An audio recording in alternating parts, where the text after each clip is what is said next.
Hello, everyone. It's Ethan Van Sciver. Welcome to Comic Artist Pro Secrets, the morning show, right here, in beautiful Marlton. In case there was a question, why is my hat dirty? Hold on a second. This side. No, this side. In case there was a question, Marlton, New Jersey. Have I made that clear before? People know that. People know the town that I live in, right? The most beautiful town in southern Jersey. Voted many times the very best place to live in South Jersey, Marlton, New Jersey. Best place to raise a child. Let me let Jesus out here. Jesus is out. Hail ComicsGate. Hail War Campaign. Hail the chat. Hail the mother effing chat. Great to see you guys. Peter Hahn says, Ethan, you need to eat a steak. I don't think so. I woke up this morning. I just ate a little while ago. I'm just eating meat. I'm on a carnivore diet, but no more steak. I think I'm okay with that. My halo is showing. That's nice. Thank you, Kung Fu. How are you guys doing? Linkovich Tomovsky is in here. That's a reference, of course, to the great Encino Man. Fantastic film. Fantastic film. I told you guys a little bit about that. People are saying, I like your shiny shirt. Pie Man. Yeah, you know what I did? A certain portion of my income goes to obnoxious clothing to wear on live streams. Andrea knows this at this point. It's not easy to find new obnoxious clothing. I've typed Liberace, clothing for men into the Google shopping bar many times. Don't really come up with much, but typing in sequins for men and you get this. That shit. That's nice. I like that. Sequins men's clothing. You get sequined men's clothing. So that's what we're all about right now. Hail Nathaniel Condon, who says, morning, whatever happened with the Jim Lee auction? So what happened with the Jim Lee auction? I guess I can show you guys. Let me see. I think I can. Am I allowed to? Do I get to show you that? Yeah, I don't see why not, right? Okay. Let me see if there's any kind of okay. Yeah. Okay, good. Let me blow this up a little bit and make it bigger for you guys to see. And then you can see exactly what happened with that. I always let you guys know if you ask a question, if you have a question, I will kind of make it clear what goes on. I believe in full accountability, full transparency. Here we go. Bought the Atrocitus drawing. Okay, it should be. Wow, it's not going to be here until June 16th, 17th. Why? It's already done. Why is it not coming until that late, Jim? Congrats on the high bid for supporting the cause. Do you have another DC character in mind for Jim Lee to draw next? Hello. If Jim will draw, and by the way, this is Jim. Hello. If Jim will draw Cyberfrog, I will bid up to 10K on it for the charity or just buy it outright. Wow, that's generous, but we've been focusing only on DC characters. Do you have an alternate?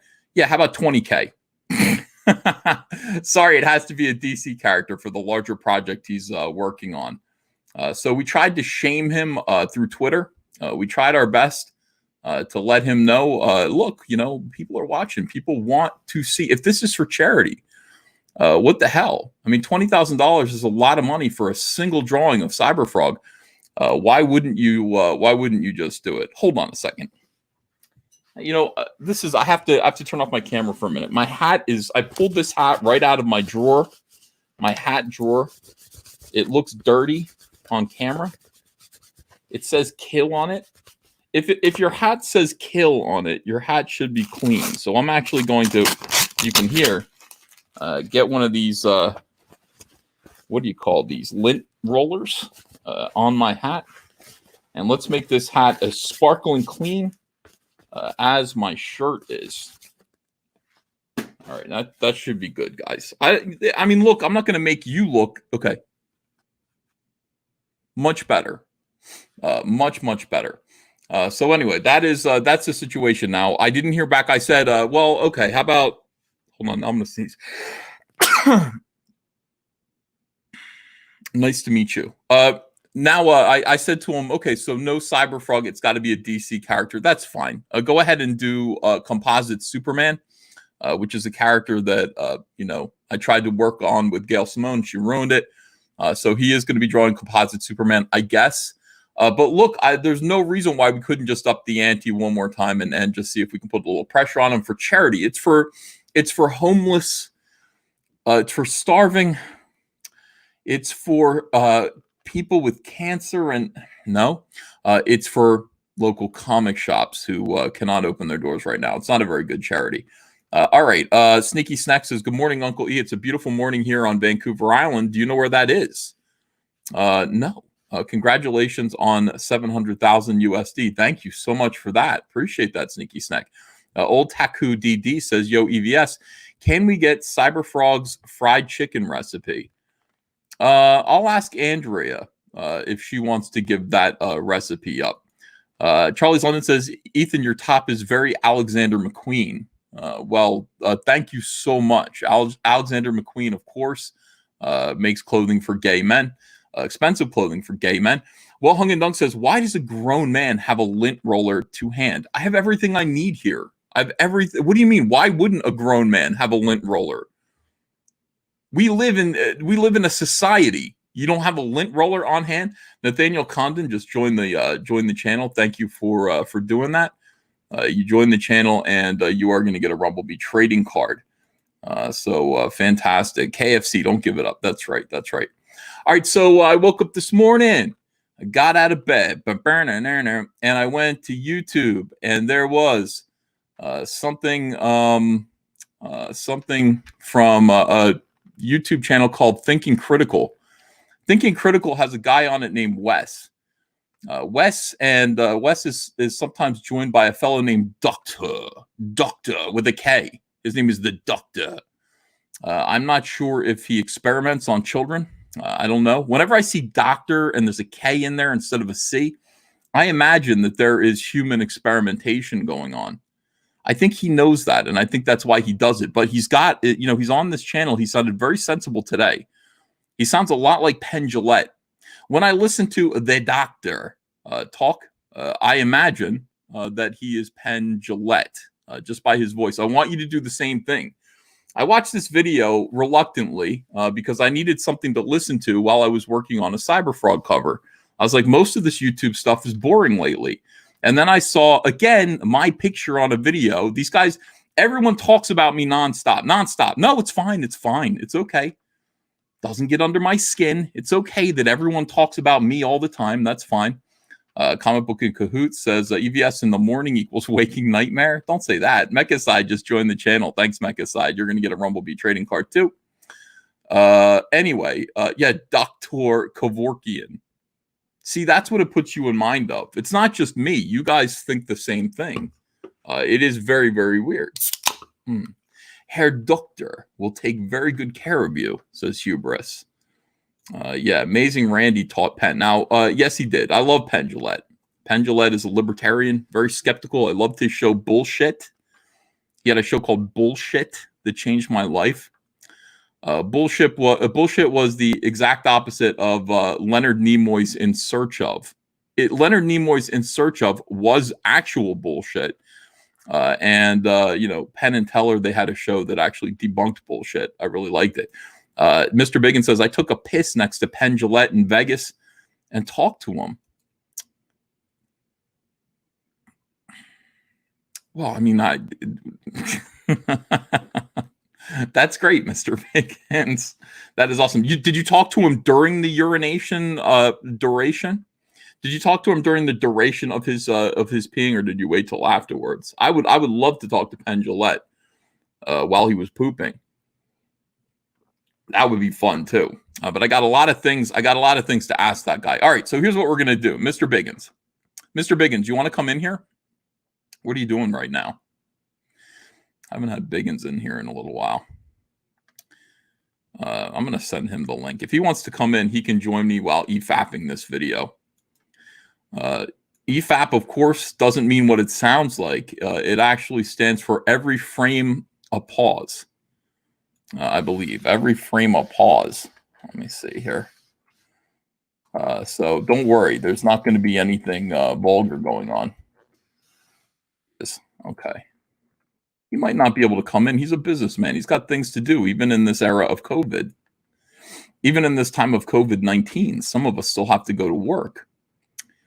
Yeah, Cronin says, love the plastic sleeves the cards were mailed in. Thank you. Yeah, we have to, we actually have to, put the cards in the sleeves, put those sleeves in the envelopes. We have to, it's a big process, guys. You understand when you join the channel, you're getting a lot of work out of us for your money, not just a trading card. We thank you for that, though. We thank you for definitely joining the channel, all of your support. Okay, so now we've got 681 people here at 10:20 in the morning. Appreciate you. Want to remind you guys to back Cyberfrog Unforgettable Tales. Look how close we are to 170,000. Amazing. 3,000 backers on this comic book. Today, we're putting together the finishing touches on this book. I'm writing essays. The skinny picture of me is going to be in the book. My dad found that picture specifically to be printed in this book so that there would be this kind of like, hey, this is me at the time, I was drawing these comics. A lot of people say I look like I was in Flock of Seagulls or the keyboardist for Duran Duran in that photograph. That's definitely the look I was going for at the time. So we're putting that together. They're going to be 2 puzzle pages. Your boy Kyle Ritter just finished up coloring the bonus 4 pages for Unforgettable Tales number 1. Those are ready to go, and we're going to send these mofos off to print. If we send these things off to print now, I think we're going to get them in time for June. We're going to be shipping these things a month early, 1 month early, which would set a precedent for all caps comics that we want to have going forward. Now, the next campaign, of course, is Cyberfrog 2 Wrecked Planet. Now, we didn't say we were going to ship these until May of next year. But boy, won't it be a very Merry Christmas when Cyberfrog 2 Wrecked Planet starts shipping in December. This is the precedent that we want to set for ourselves over and over again. We want to establish our affection for our customer base by shipping them extra goodies, always being on top of fulfillment, making corrections. You guys get something wrong, we want to fix it personally with a personal touch. Make sure that everyone is happy with their perks, proud and happy that they back these campaigns. This is what All Caps Comics is. This is the kind of example that we want to set for others, but also the standard we want to set for ourselves. So, in any case, Unforgettable Tales is going to the printer. That's going to be exciting. I can't wait to get these books in hand. And then Cyberfrog 2 Wrecked Planet. This book here is going to be, it's going to set a standard going forward. It's going to be really, really, really good. That's what I promise you. I want your support. I want you guys to consider backing this book, backing this campaign. I want you guys to consider doing that right now. Consider doing that with 10 days left to go, 10 days left on this campaign. I want you guys to consider pushing this book past its point of $702,410 now with 5,951 backers, this close to 6,000 backers. I want you to consider backing this campaign, backing this book, especially since I've thrown in a new incentive. Everybody who backs this campaign now, everybody who supports Cyberfrog at any level, whether it's $25, $200, $1,000 for an original art page, whether it's $10,000 for the beautiful Our Heroes cover original art, at any level, anyone who backs this campaign is going to now get, a keychain. You're going to get a keychain. Cyberfrog keychains for all, in addition to everything else that we've thrown into this campaign. The fact that the book is now chromium, beautiful, shiny chromium covers on all Wrecked Planet comics. In addition to the fact that you are going to get a secondary book called Cyberfrog Heartsick Horror. You're going to get 2 comic books now that you weren't expecting. You are going to receive 5 trading cards, 3 of which are chromium. You're going to be receiving 2 Big Dazzly stickers, one of Cyberfrog and one of Salamandroid. And you are also going to receive this new keychain, Cyberfrog keychain. Now, if we push it to $775, which we could do, you're going to get this. Hold on a second. Read more. There we go. You're going to get this little PVC toy as well. We're going to make this PVC toy. We're going to give it to everyone. You can give it to your kids. You can give it to your dog. You can keep it in the little baggie. You can preserve it for all time's sake. But we are going to make these PVC toys. So I'm asking you to reach into your heart and consider backing my comic book campaign, Cyberfrog 2 Wreck Planet. You will definitely enjoy it. And if you haven't yet read Cyberfrog Blood Honey, which is the first issue of Cyberfrog, then if you look in the description, you'll find links to all these campaigns. You'll also find a link to our eBay store where you can purchase Cyberfrog Blood Honey. You can purchase Cyberfrog 1998. And we've even got a limited supply of Chromium Salamandroid Cyberfrog Blood Honey. It's the most rare cover. We've got them up there on eBay right now. You can get one before they're completely sold out. And thank you guys. Okay. All right. Let me look and see what you guys are saying in the chat. We'll visit with each other for a minute. Grant D's Nuts says, just got Cyberfrog 0. Oh, from Hall of Heroes. I love diving into this world leading up to Wreck Planet. I'm aiming for a complete collection. Hail ComicsGate. Well, thank you so much. Thank you for doing that. I appreciate that. Juicebox just joined the channel. He's going to get a Rumblebee trading card.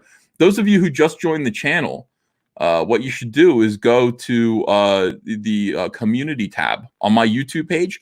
There's a message there with instructions. Click on see more on that message so that you can get the instructions on how to get your Rumblebee trading card, which have mostly gone out in the mail already, but it's not too late. You can get your Rumblebee trading card. Ask Andrea nicely, and she'll send you a Heather Swain card too. So I didn't get a Heather Swain card. I'm new. She probably will throw one of those in the envelope for you. Agent DeCamp says, what are the white bands on the Cyberfrog books? The white bands on the Cyberfrog books. The white bands. I don't, Agent DeCamp, for the life of me, I don't know what you. Oh, you mean on the rack? Oh, okay. Those are backing boards. Let me see here. I'll pull one of these out for you. These are just backing boards. So, here's the book. That's all. Backing board. This is the comic book itself. This is a Chromium Salamandroid cover. These are on eBay right now. If you don't have one, you can get one. As you can see, they are mirror shiny. They are extremely shiny comics. Very, very unusual and beautiful comics. On the inside, there is a sketch page, which I will sign for you. And then after that comes the comic book itself. 80 pages of glory, 60 pages of story, 20 pages of extras in the back, sketches, cover gallery, and a little bit of history about Cyberfrog with some unseen artwork. So that's what that is. It's just the yeah. Okay. Behind you says, okay, yeah, I'm glad I actually got that. I understood what you meant, and I think you got that explained. All right, guys. All right. Mitch and Kelsey hit Walmart today. EBS says comic books and cahoots. I'll probably go over there with a camera. I might take a picture. I might do a little video of them over at Walmart. All right. So in any case, I woke up, I saw this video, and I liked it because for once, let me tell you something. People make videos about me nonstop. People talk about me. They have like little theories about what's going on. None of it's true. None of it is true at all. I mean, for the most part, I'm like, where are you getting this lunacy? But these guys are thinking critical. Actually, I'm so grateful to them. They actually got it right. And quite unusually, I told them, I just said, look, guys, I said to them, really good video and thank you. I would like to EFAP this for my morning stream, fellas. I'm going to ask people to sub to you. So I will. I'm going to ask you guys to please subscribe to Thinking Critical. Get their sub count maybe up to 6,000. I would appreciate you guys joining because it's a video that is not bullshit. Maybe there's a little bullshit. I don't know. Let's watch this and find out what goes on. And everyone's tensed up for a rumble. Skin against skin, he ain't gonna get hurt. Come on, I'll grab hold of a little one. Well, we will need every man we can get, but I don't know. Look, if it was knives or chains or something, it'd be different.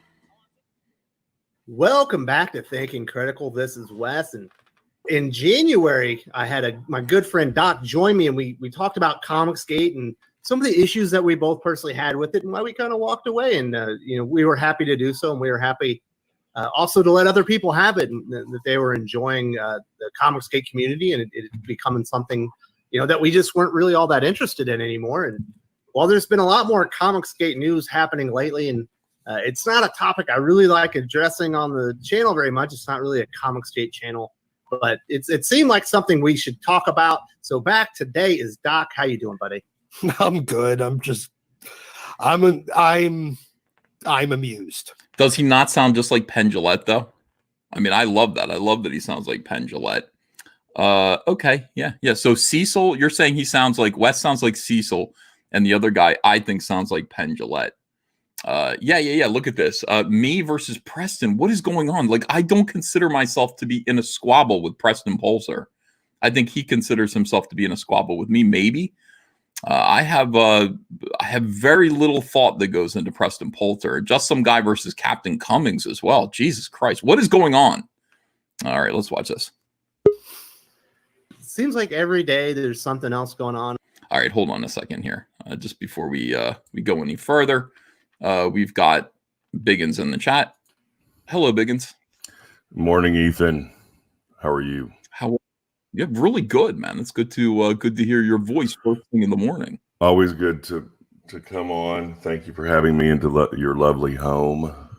Well, yeah. Anytime. And I hung out with Zach yesterday before he got on your chat, on your stream. He came by and we had a funny thing happen.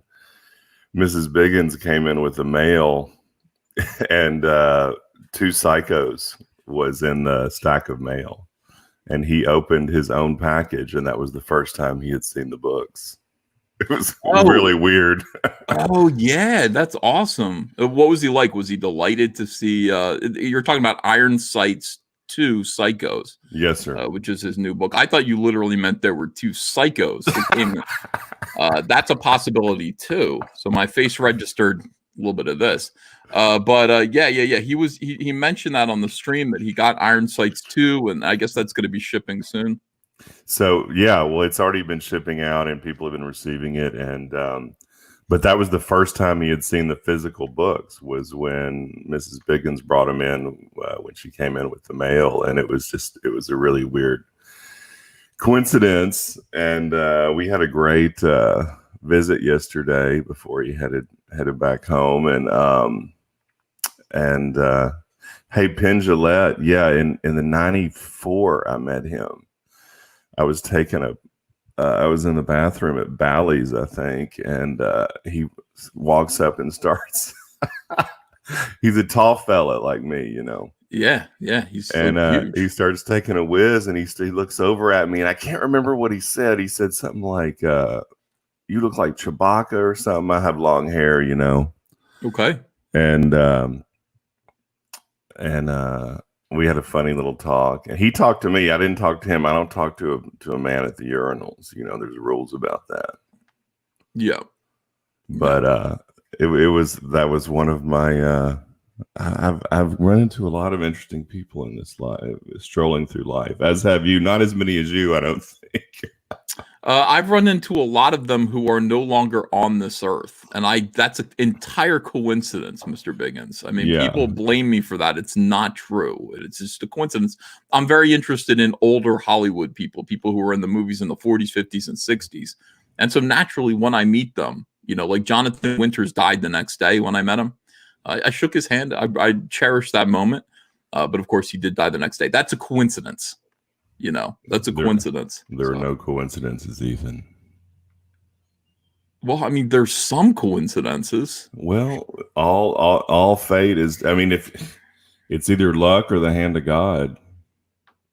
God, well, that's terrifying. God, I don't have any problem with most of these celebrities that I'm meeting. I mean, there are some cases where absolutely strike these mother effers off the face of the earth, Lord. In thy wisdom and mercy, do so. But when I'm meeting Jonathan Winters, no, let that man live. Doris Day, let that woman live. No, God doesn't listen to me. But we don't always know what the bigger plan is. Death might be it's all works in the favor of God. Well, you know what? I think that's true on a smaller scale too. I think that a lot of people don't see the bigger picture, period, in a lot of ways. I think a lot of people lose track, lose sight, lose focus of the big picture within ComicsGate. We see it happen a lot. You know, have you seen that? Do you experience that? Like when you're in the community, are you encountering people who are thinking very small, thinking very temporally? You I see mean, it all the time, Ethan. Look at you. You had something terrible happen to you, and then something great came out of it. It happens all the time. yeah, exactly. So, But you know, but there are other times that it happens where it's not so obvious, or it might not be in your perception or your immediate gaze. But sometimes it happens very obviously, like it happened to you. You had something horrible happen and something great came out of it. And there's a ton of Bible stories just like that, you know, too. that happens to me all the time, though. You know, that happens to me constantly. Like terrible things happen that I don't think I'm going to recover from that end up positioning me for something far greater. You know, that's happened to me 4 times in the last 5 years. You know, you get knocked on your ass, and then something much greater comes that couldn't have happened. You know, if it weren't for that trial. And these kinds of things give you perspective. I think they reposition you for they humble you. And they allow better things to come along. It's all about faith in God. It's all about prayer. It's all about humility, which I actually do have. I know people do think I'm like an egomaniac, Mr. Biggins, and I don't think I'm any more egomaniacal than say you. But we stay humble in the grander sense of things because God will knock us on our rear ends again if we're not careful. Yeah, I mean, big picture things. I'm talking about ComicsGate specifically. I'm talking about what are the goals for ComicsGate? Where do we want to be in 5 years? Well, I agree with all of what you just said, and wholeheartedly. And you know, we've all been, once you've been around a few years and you've been knocked on your ass and you've recovered and you give thanks to God. It all comes from God. So your talents and everything else. As far as the future of ComicsGate, well, I think the fandom is going to grow. I think the creator pool will grow. And I think the number and the success of the projects will grow. How's that? Yeah. Well, I think that's obvious. I think that's definitely going to happen. I think that growth is going to lead us in all different directions. But I mean, the thing about ComicsGate to me is that I definitely want other people to feel free. My personal goal, one thing that I would like to see happen, is I would like to see all gates torn down. You know, a ComicsGater can come and go wherever he wants. You want to go work for Marvel Comics for a little while. You do, well, okay, you can. Even though you're an out and proud ComicsGater. We want to make sure that we're on the winning side of things, and that ComicsGaters are never told no and never denied. Their humanity isn't denied. They aren't told they're garbage humans anymore. People can come and go as they want. And also, you know, our ideas of customer service are adopted into the mainstream. I don't, you know, that's the main thing. I don't want to see the big two talking to customers the way that they used to anymore. Yeah, exactly. And once those are adopted, there won't be any difference between us and corporate comics, because in the 80s, when the 70s and 80s and 90s, when you and I were getting into comics, the creators didn't talk to customers the way they do now. No, of course not. It was not. Unheard of. Of course not. Of course not. It's just not something that was permitted or tolerated. So that's anyway. Those are my. Let's get back to the video, Mr. Biggins. And if you have something to say to interrupt these guys, you know, please do. And I'll just pause the video. We're gonna watch this video by Thinking Critical that came out today. Yeah, I can't wait. I wanted to watch it, but I can watch it here with you. That's great. This is the best way to watch it. Okay, so here we go. Yeah. And I do the best I can to keep my twit feeds as clean as possible. But you just can't avoid all the drama and things like that. You know, it permeates all avenues of social media as far as comic books go. It really does. You know, you and I met through, you know, ComicsGate, YouTube, and Twitter. We have still a lot of that connection back, but for the most part, we've just kind of stopped caring. but we still see it. So, it's more of in the periphery for us, but sometimes we'll get a little amused by it. Obviously, the big news is Preston Poulter, who owns Pocket Jacks Comics. He wrote White Lily and a couple other indie comics that have been crowdfunded. I guess he trademarked ComicsGate. I guess there's some debate on whether he could or he couldn't. And well, he didn't. He applied for it. Is that right, Mr. Biggins? That's right. So he didn't trademark ComicsGate. It was not successfully granted to him, and he doesn't really care. It's going to take 3 months for them to decide to review ComicsGate to see if he is entitled to it. At which point there will be an arbitration period where we can debate it. I mean, we can say, no, of course not. He doesn't, this is what ComicsGate means. It can't belong to any one person. But that's not why he did it. He did it just to say that he did it so that people would be upset. That's all. And it might not be trademarkable. It might not even be possible to do so. But the only thing I don't like about this is, that fella and his ilk need to be ignored. But well, yes. But let's go. Absolutely. ComicsGate, by the way, could be trademarked with another word next to it. Like I do believe I could trademark ComicsGate Live as my YouTube show. Sure. And that's what my lawyer told me. But I mean, ComicsGate just by itself in the abstract, in the ether, it's not something that's trademarkable. You have to apply it to a product first and foremost. I'm certainly no legal expert, and I actually have no interest in delving into that little topic, but it seems kind of misguided in my opinion. There's almost a belief that the reason maybe Ethan Van Sciver and some of the other ComicsGate personalities do so well with their crowdfunding projects is because they're ComicsGate. And I think they might have it backwards. I think the reason a lot of ComicsGate projects get funded really well is because it's associated actually with Ethan Van Sciver. I don't always agree with the way Ethan handles himself on social media, and I think he gets outraged a little too easy on YouTube. I'm not outraged ever, Mr. Biggins. Where do they get this from? I don't know.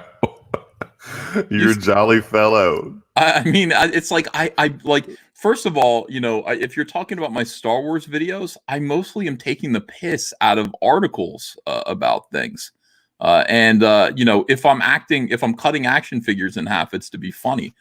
I have absolutely, Mr. Biggins, I have very few feelings. I'm a man. Very few feelings. Exactly. Your video, even when you seem mad, there's mirth behind it. It's a joke. It's all in the service of fun and entertainment. I mean, I can see it. I think the whole outrage thing is ridiculous. And by the way, it's okay to be outraged if you are. I mean, I don't consider that a negative, but I'm outraged by injustice. I was outraged by what happened to Zach, the Mark Wade thing. That was me legitimately outraged. I was angry at everything. Every aspect of that situation pissed me off. And I was very, very angry then. That was actual outrage. Rose Tico, Kathleen Kennedy, no, not really. I think it's a sad commentary that, the Star Wars crew didn't get back together all in one frame, in the first Star Wars movie, but I'll survive, Exactly. And there's sort of societal injustices like what's being done to our culture. And then there are personal injustices that happen to your friends. And those require different levels of the word outrage applies to personal. That's the thing. I can't get outraged even about Star Wars. I can't even really genuinely get outraged about comics. I can want to fight back. I can notice the problem and want to change it. But outrage that's a big word. Outrage, that's right. That's a different kind of thing. So, all right. But he certainly has a large audience. He has a large following, and I think if you take the ComicsGate name away from him, it doesn't really matter. Bing, bing, bing. That's right. Thank you for realizing that. It's like if I said, and people have said this to me all the time. People have said, why don't you just call yourself All Caps Comics and walk away from the ComicsGate title? Because you're telling me to. That's why. Right. That's the only reason, because people would like it if I walked away from the ComicsGate title, because people whose motives I don't trust are telling me that's what I should do. And that is entirely why I'm sticking by ComicsGate. Just as a word, the principles are the same no matter where I go. How I feel about comics, how I feel about customer service, what I feel about Cyberfrog, and how creative people should treat their audience and be treated, by the mainstream. That doesn't change no matter what I call myself. But a lot of people celebrated when I said, you know what? Yeah, you're right. ComicsGate's a consumer movement. I guess maybe I don't have any right to use that hashtag. There was hooping and hollering as though the Death Star just blew up from the left when I did that. And if that didn't happen, if Mags Visaggio hadn't have said, yay, ComicsGate's dead, I probably would have completely walked away and just been like, hey, look, I'm doing my own thing. It's still me. I'm still selling comics. I'm going to promote other people. But because of that, I said, I made a mistake. I mean, I'm still obviously nobody, I believe in the principles of ComicsGate. I'm not walking away from ComicsGate at any point. Not at all. That's exactly right. All it means is, Zach has said it many times, and we've all said it. All it means is treating customers with respect, which is nothing, which is only special because of the kooky times we live in. Because again, comics and every other industry did this just a few decades ago, and so therefore we're only an alternative because we're simply following normal business practices. I mean, it's just ridiculous. The whole thing's crazy. So ComicsGate just means treating fans with respect. And that is not an unusual concept historically, but it is right now because we live in bizarre times. Right. Well, the reason for that is that the agenda that these crazy social justice warriors have is to beat the fandom into submission. I mean, they come in there and they say, look, your comics are sexist and racist. And agree with me, or you're part of the problem. We're going to call you a Nazi. We're going to run you out of here. We're going to humiliate you. We're going to torment you. So that kind of thing is anti-customer service. Obviously, by definition, it has to be. Fighting for fair treatment of customers goes against the agenda of SJWs. They can't have that. If they have that, if customers are treated well, they can't beat you into submission. So that's why ComicsGate is a threat to them. All right. Yeah, I would say at this point, you're correct. Ethan took something that was, he piggybacked his social media presence, or at least his YouTube audience, off of the existing ComicsGate community name, whatever you want to call it. Can we pause for a sec, Ethan? That makes me angry. Yeah, well, first of all, they did say something incorrect, but they're getting some stuff right, but they're getting some stuff wrong. You definitely help some of these guys sell. That's true. But some of these guys have built their own platforms that are significant, and they're selling on the basis of those large platforms. I mean, you've sold more ComicsGate comics than anybody from other people's and your own, obviously, but they're wrong that you're the reason that some other projects are doing well.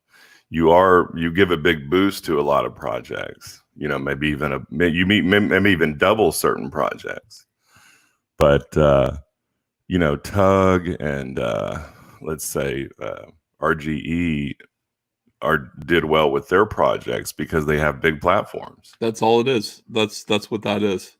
Not everybody can do that. Not everybody can be RGE. Not everybody can be Tug. And building a YouTube platform is tough. It requires work and sacrifice.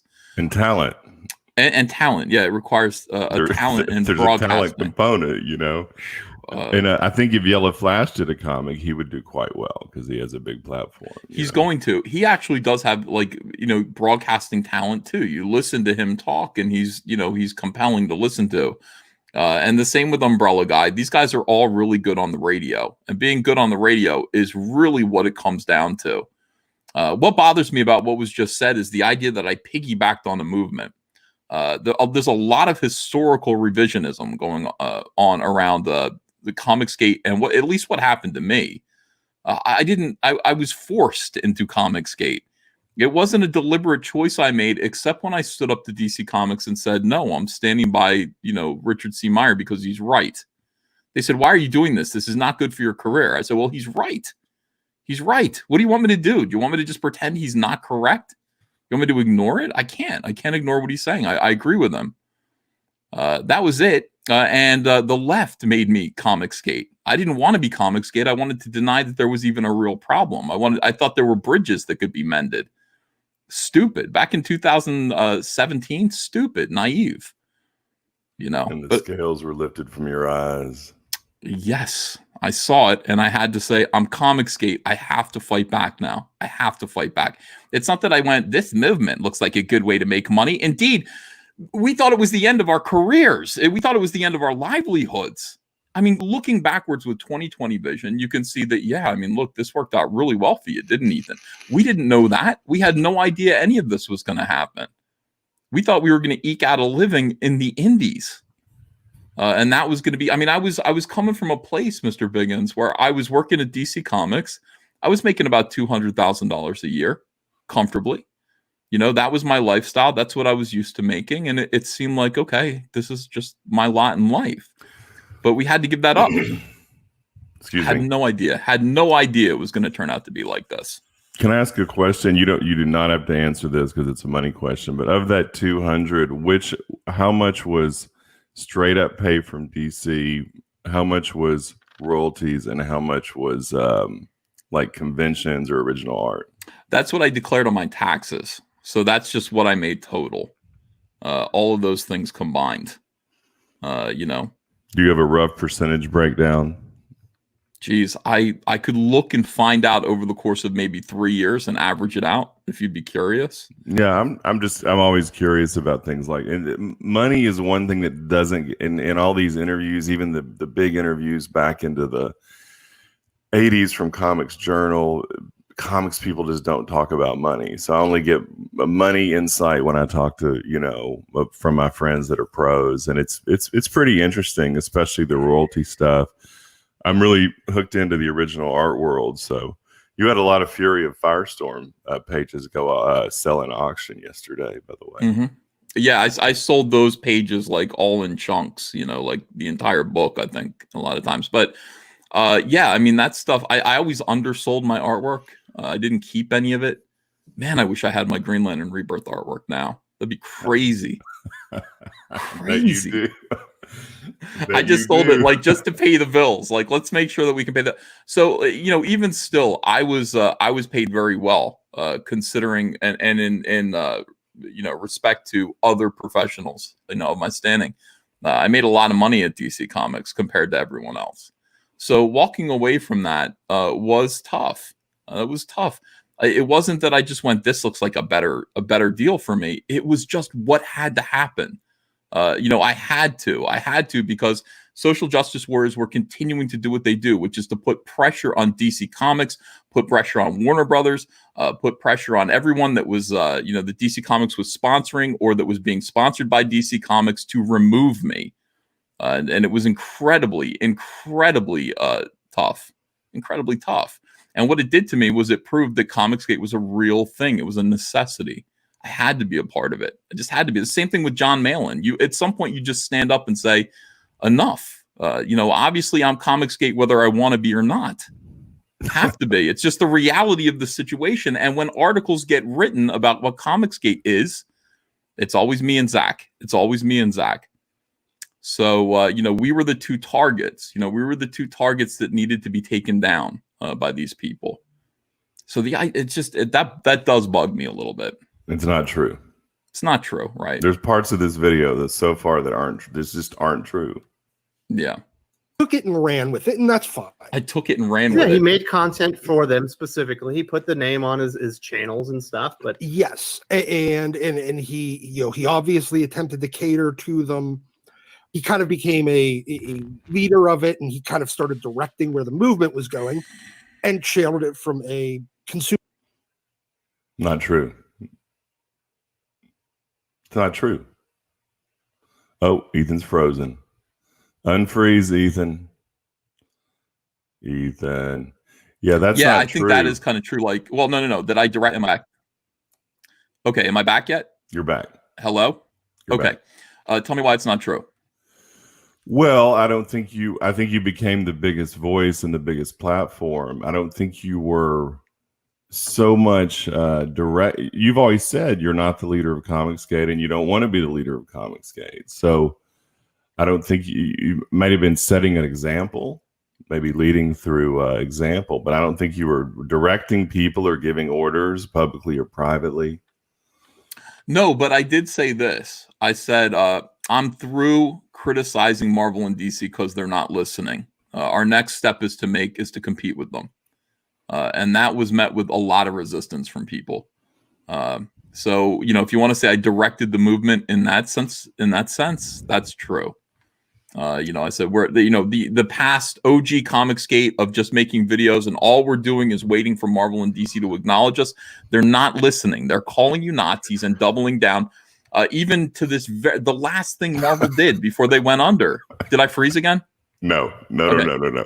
The last thing that Marvel and DC did before they went under was Snowflake and Safe Space. They're spitting in your faces. They're not listening to you. The only thing they will listen to is competition. It's business. But there are still others that criticize corporate comics, right? Just because you stopped, other people still do that. That's still important. I mean, Zach still does it every day. That's right. Yeah. So, absolutely. So it's not like you said you lost interest in it, and for the most part you have, but you didn't tell other people to stop doing it. You just said you don't have a lot of interest in it. Well, the thing about ComicsGate is not everybody's going to listen to me. Just because I say this is what we should be doing, that doesn't mean that everyone is going to follow along. I see absolutely no value in trying to change Marvel and DC at this point. They're just not going to do it. It's pissing in the wind. Well, I happen to agree with you, and I talk with Zach about this all the time, but he finds it valuable and worthwhile. So who's to second guess your boy? Criticizing comics that come out of Marvel and DC is entertainment. And I see it from that point of view. Like, if you want to just make entertaining videos that kind of criticize comics, then I guess you should do that. But I can't see it as activism anymore, which is, I think, the difference between what it was and what it is now. I just don't think it's activism. It's not effective activism. Right. I agree with that. But Zach is a true believer, man. I mean, he is a true believer. That's why we're all here. You're smiling because you know I'm right. No, listen, if it wasn't for Zach, listen, ComicsGate before Zach was disjumbled and angry. It was often, it was loudmouth, it was belligerent. Zach really brought something to it. Zach brought some decency to ComicsGate and some sensibility. Zach brought some really good, solid, well thought out ideas, and he made it relatable. And I just don't think it was before that. I mean, I think the people who were ComicsGate before Zach, who have kind of fallen away, fell away because he replaced them. He just was a better voice for ComicsGate, and he was one that everybody could kind of. I think that's why he was so outrageous. That's why Marvel and DC never came hard after Cummings, so to speak. They never chased Englentine down. They never chased these guys down the way they chased Zach down. Zach was effective. The people who were effective are the ones who received the abuse. That's exactly right. Those guys, and this is not an insult, it's just a true statement. They weren't good broadcasters. They weren't compelling speakers, and Zach is. Yeah. That's the difference. That's the only difference. Well, Yeah. It's not the only difference, but it's the main difference with regards to what we're talking about right now. Well, I mean, it's the difference between just your bog standard like activist on the streets and like Martin Luther King Jr. or Malcolm X. There's some people who are, uniquely well-spoken and charismatic and then sort of come to the forefront because of that. And that is Zach. To a great extent. If ComicsGate has a Martin Luther King Jr., it would be Zach. Is that is that pushing it? It's Sorry, fine. but yeah, okay. Well, he's been compared to Jesus, so That's right. Well, let's bring him down from the Lord a little bit. to MLK, that's fine. He would love them. Yeah. Consumer movement into a creator movement, and that's great. But the only reason that could have happened regardless of the name. It still would have done the same thing. Ethan's popularity has to do with the way he entertains. Now, I don't particularly find it entertaining. Well, F you. I mean, I don't particularly find it entertaining. Well, that's not nice. What do you mean? What do you want, a puppet show? The doctor, used to be a comics skater, and I think he's a fine fellow, but he doesn't like you. What can I do about that? How do I make people who don't like me like me? I don't know why people get a bee in their bonnet about you, Ethan. I don't get it, but some people do, man. Some people do. So I barely do anything wrong. Hardly ever. All right, here we go. I don't get it. It's fine, but there's a lot of people that do. A lot of the other people that have kind of grown their presence have taken cues from him. They've taken some cues from Richard. They've taken cues from Stan Lee. They've just that kind of overall carnival barker. It doesn't matter what the name behind it was. Yes, they managed to continue with that name and repurpose it for their own, for the creative side, and that's fine.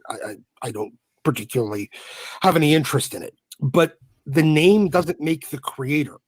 Yes, it helps them in the door with a hashtag so that people can find them if they're searching it. Yeah, that's what I tell people all the time. I mean, that is what the hashtag is for.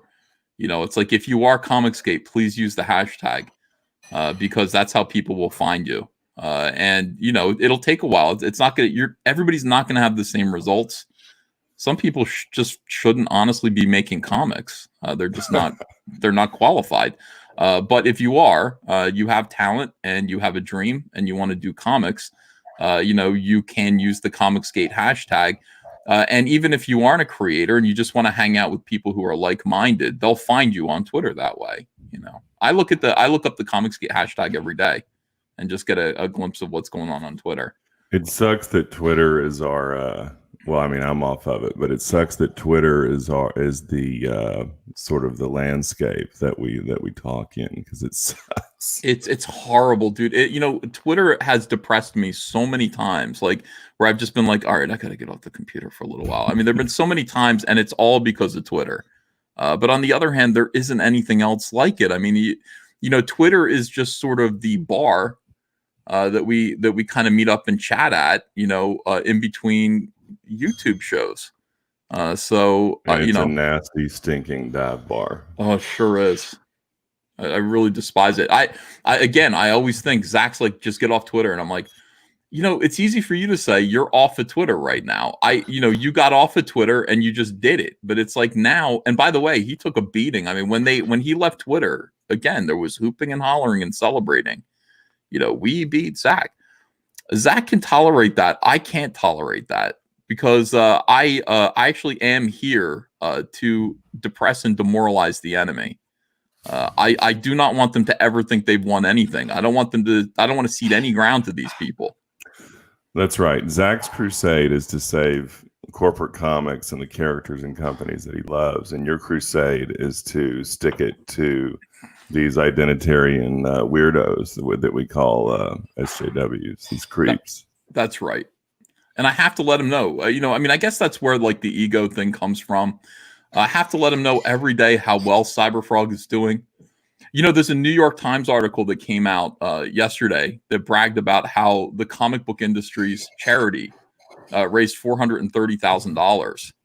And I wanted to print that next to Cyberfrog, which is now at $702,000. I mean, just think, good game, everyone. Way to go.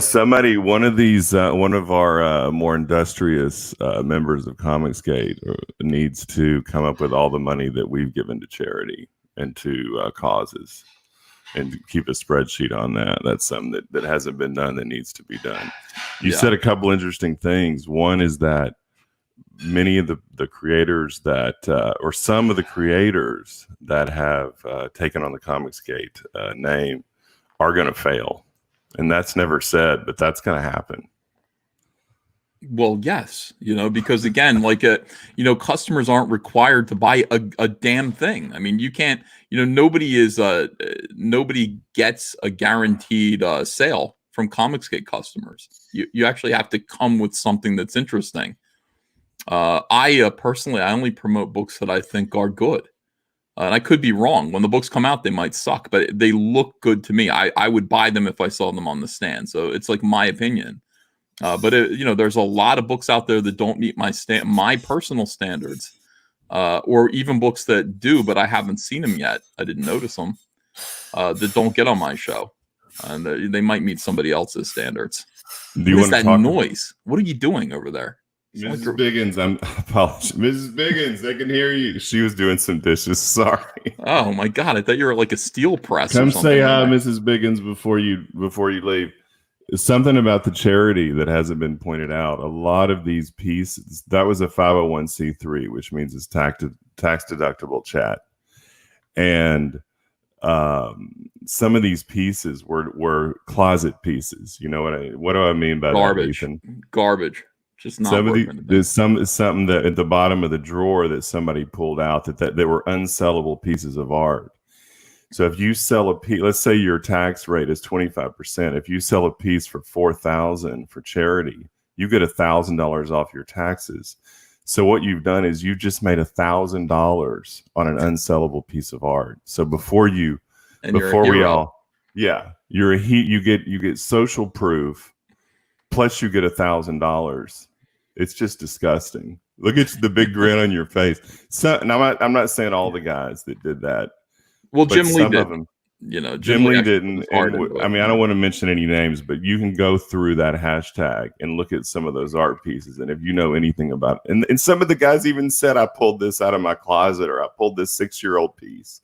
And you can look at them and see that they either took 15 minutes. They were unsellable pieces of art. They were pieces of crap that some of these guys actually made money on. They took they monetized a piece of art that was unsellable. That's right. And so these guys are not heroes. Some of them are not heroes. And furthermore, you're not, we mentioned Jesus earlier. Jesus talked about that you're not supposed to do your charity in public. Very specifically, he talked about this, Yeah. So, in fact, he said, if man sees it, God will not see it.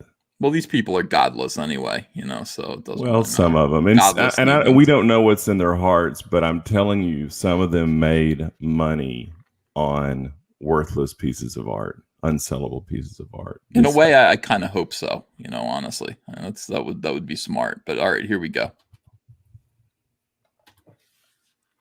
Let me get this back going again. Sorry.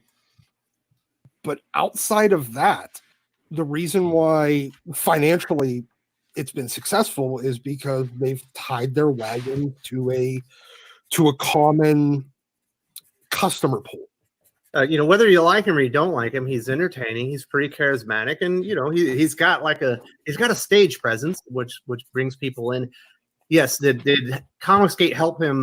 Probably grow his channel a little bit faster than he would have, just like Star Wars did. Of course it did. But at this point, that train has already left the station so long ago, it doesn't really matter. He's somewhat pulling the ComicsGate brand with him. And that's why you see everybody wanting to be on his channel and promote their books and things like that. So they'll get funded and get funded big. Brand being a big example. I remember the first time they tried to fund that book, it was under a few $100s when their original funding round ended. They obviously didn't make it. And then the next time around, it was in, several tens of thousands. Yeah, I guess I got away with it. It's too late. Train already left the station, Train already left the station. What are they trying to say there?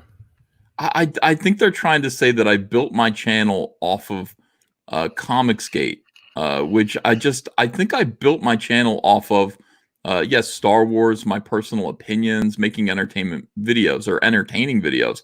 But early on, my channel was built from my personal experiences. You know, I wasn't talking about Zach's personal experiences. I wasn't talking about Cummings or Doug Ernst. I was talking about what was happening to me, my opinions about what was going on. You know, when I went to Gotham City Pizza and had my life threatened, still showed up, and then that pizza place had a brick thrown through its front door. You know, I was talking about me. I was talking about what was happening to me. So, you know, the idea that, you know, it's like too late, guys. He already built his platform off of ComicsGate. Well, then how come everybody else isn't doing it? You know, if that's the case, if it's possible to get 133,000 people as subscribers just because you only talk about ComicsGate, then how come everyone isn't doing that? That's Peculiar. exactly right. And I don't understand what difference does it make how you built your channel? Why is that important? I always feel like some of the critics have criticisms that they just don't want, that they're couching their criticisms in other things. And when you hear things like bomb thrower, outrage, negativity, you know there's something else underneath that. I've always said that when you hear that, those are scam words. That should get your antenna up too. Positivity is a scam word. You turned me and Zach on to the word positivity. Yeah, these are all scam. This means there's something underneath that the person doesn't want to reveal, and I'm sensing that here because I don't understand the criticism of who cares how you built your channel. You've done a lot of different things, but your channel, your success rests on your broadcasting ability, not necessarily your content. Sometimes you talk about mummies, sometimes you talk about Star Wars, sometimes you talk about comics. It's that you're a good broadcaster, that you have a successful channel.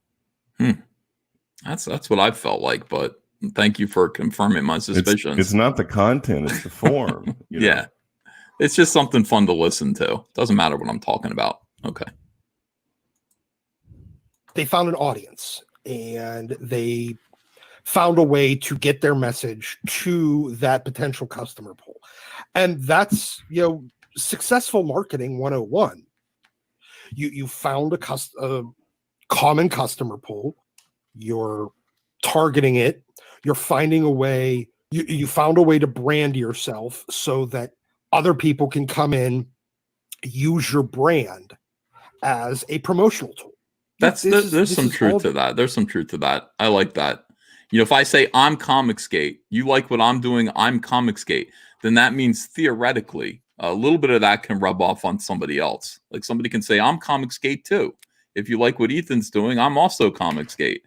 And there's a little bit of truth to that, which I think it ends up being valuable. It ends up being tremendously valuable to ComicsGate, the creative community. You have a conflict with that? I really think a lot of the success of the project turns on the success of the YouTube platform, and not necessarily each individual's YouTube platform. I mean, like, you know, or what? Well, if you look at let's look at three. Let's look at Tug, Cecil, Raging Golden Eagle. All right, these are guys who are not known comic book creators. Right. And just on this solely on the success of their YouTube presence, they've done great.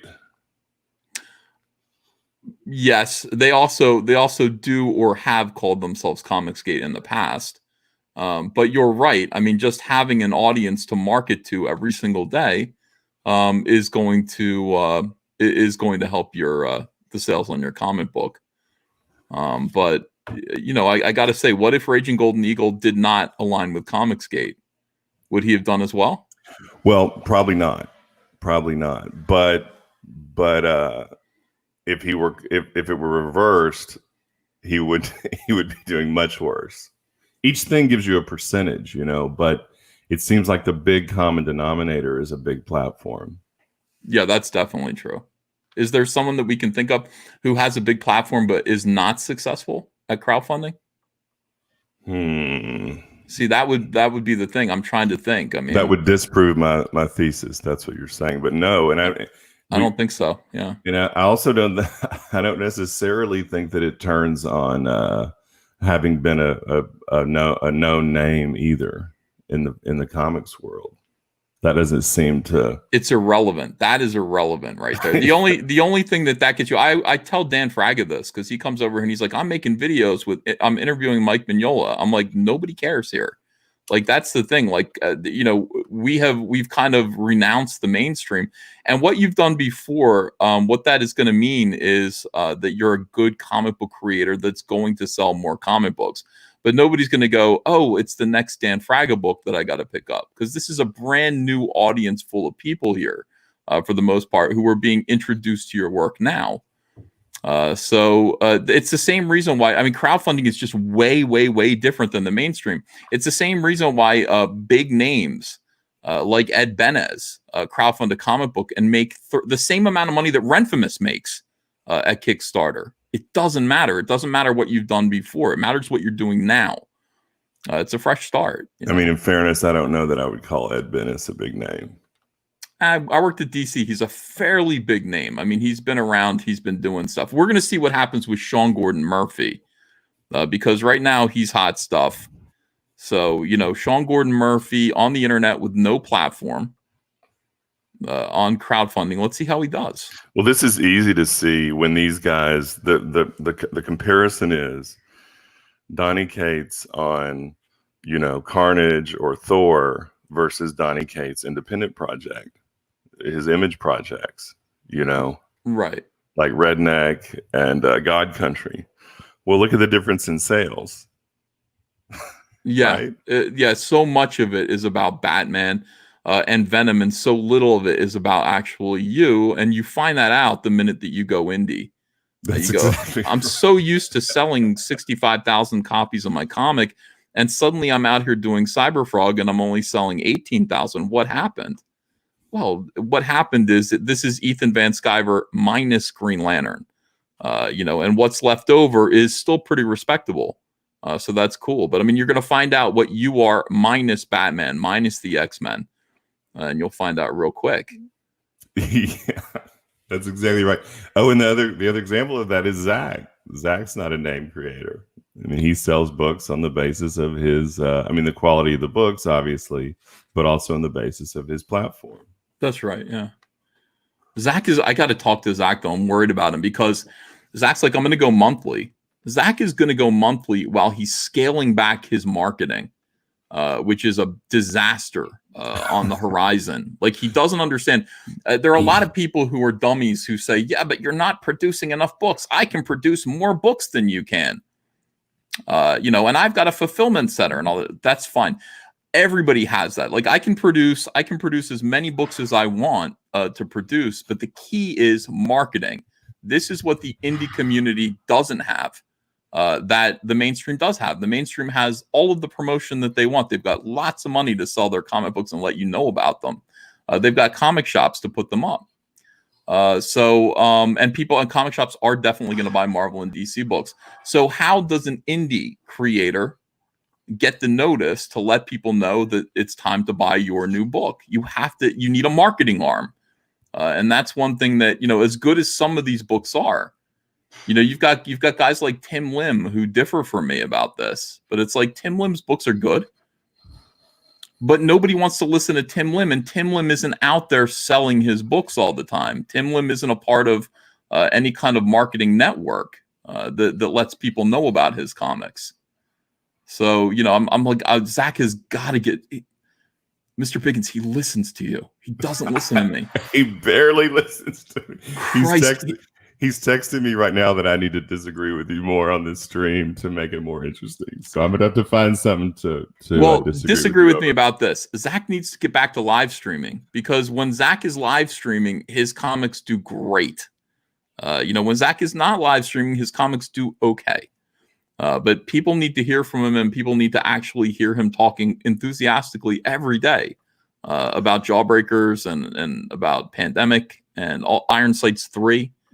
All the books that he's got on the pipeline. If he's going to do it monthly, he needs to be Stan Lee every single day. Well, one thing you've all gotten away from, which has been mentioned, is telling the stories of your books, and not in a canned way, being excited about doing it. And he's gotten away from that. And we've talked about that. I think telling the stories of the characters in the books Gets talking people about the excited. story itself, not about, you know, the how this book came to be.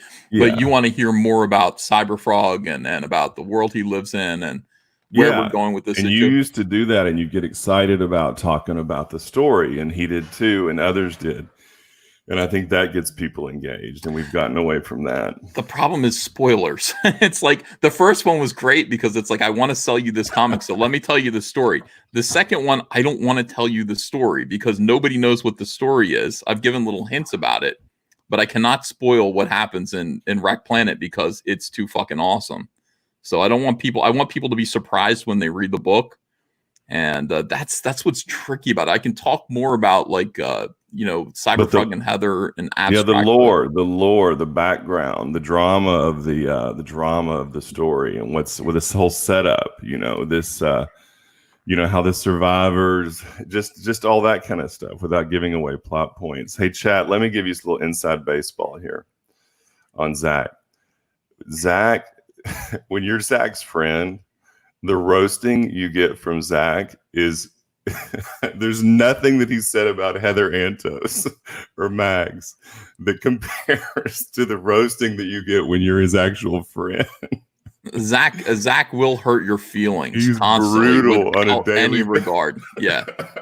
I mean, you know, I tell this story a lot. It's like, you know, I sent Zach, I was like, I finished Cyberfrog Blood Honey. It's lettered. I've got a PDF here. Zach, I'm going to send it to you, and you're going to be the first one to read it. And Zach's like, cool, thanks.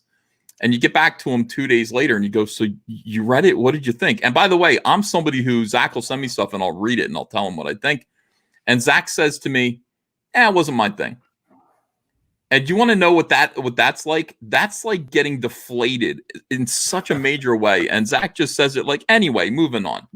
And you go, that was a year of my life that I put into that. And you just dismissed it as, and it wasn't my thing. And you're my friend. You know, it's like, so then it's like, that's in the back of my head as I'm going to print. I'm like, Zach said it wasn't his thing. And then like 2 months later, he goes, you know what? When I said I read it, I didn't really read it. I didn't want to fucking read it because it was like frog people. And he's like, I just read it. I sat down and read it, and it's great. It's great. I'm making a video about it right now. And it's like, it's already been in print and people have already read it. And Zach's already done all the psychological damage he can do to me with that, you know, his initial assessment of it ain't my thing. So that's Zach. That's who Zach is. Like, Zach will kick your ass, dude. But it's good because he keeps you humble in a, you know, in a real way. I mean, he is not trying to spare your feelings. Not one bit. No, it's brutal. There's Heather Antos and Mags and all these people got off easy. Oh my God. Yeah. Imagine if you liked them, you know. He's torching me right now on my phone. He's just brutalizing me, you know. But anyway, let's go with the video. All right, here we go. Business and marketing 101 stuff, and it was successful. Doesn't matter what you call it, it works. In that respect, you know, the ComicsGate name, Ethan probably doesn't need it anymore.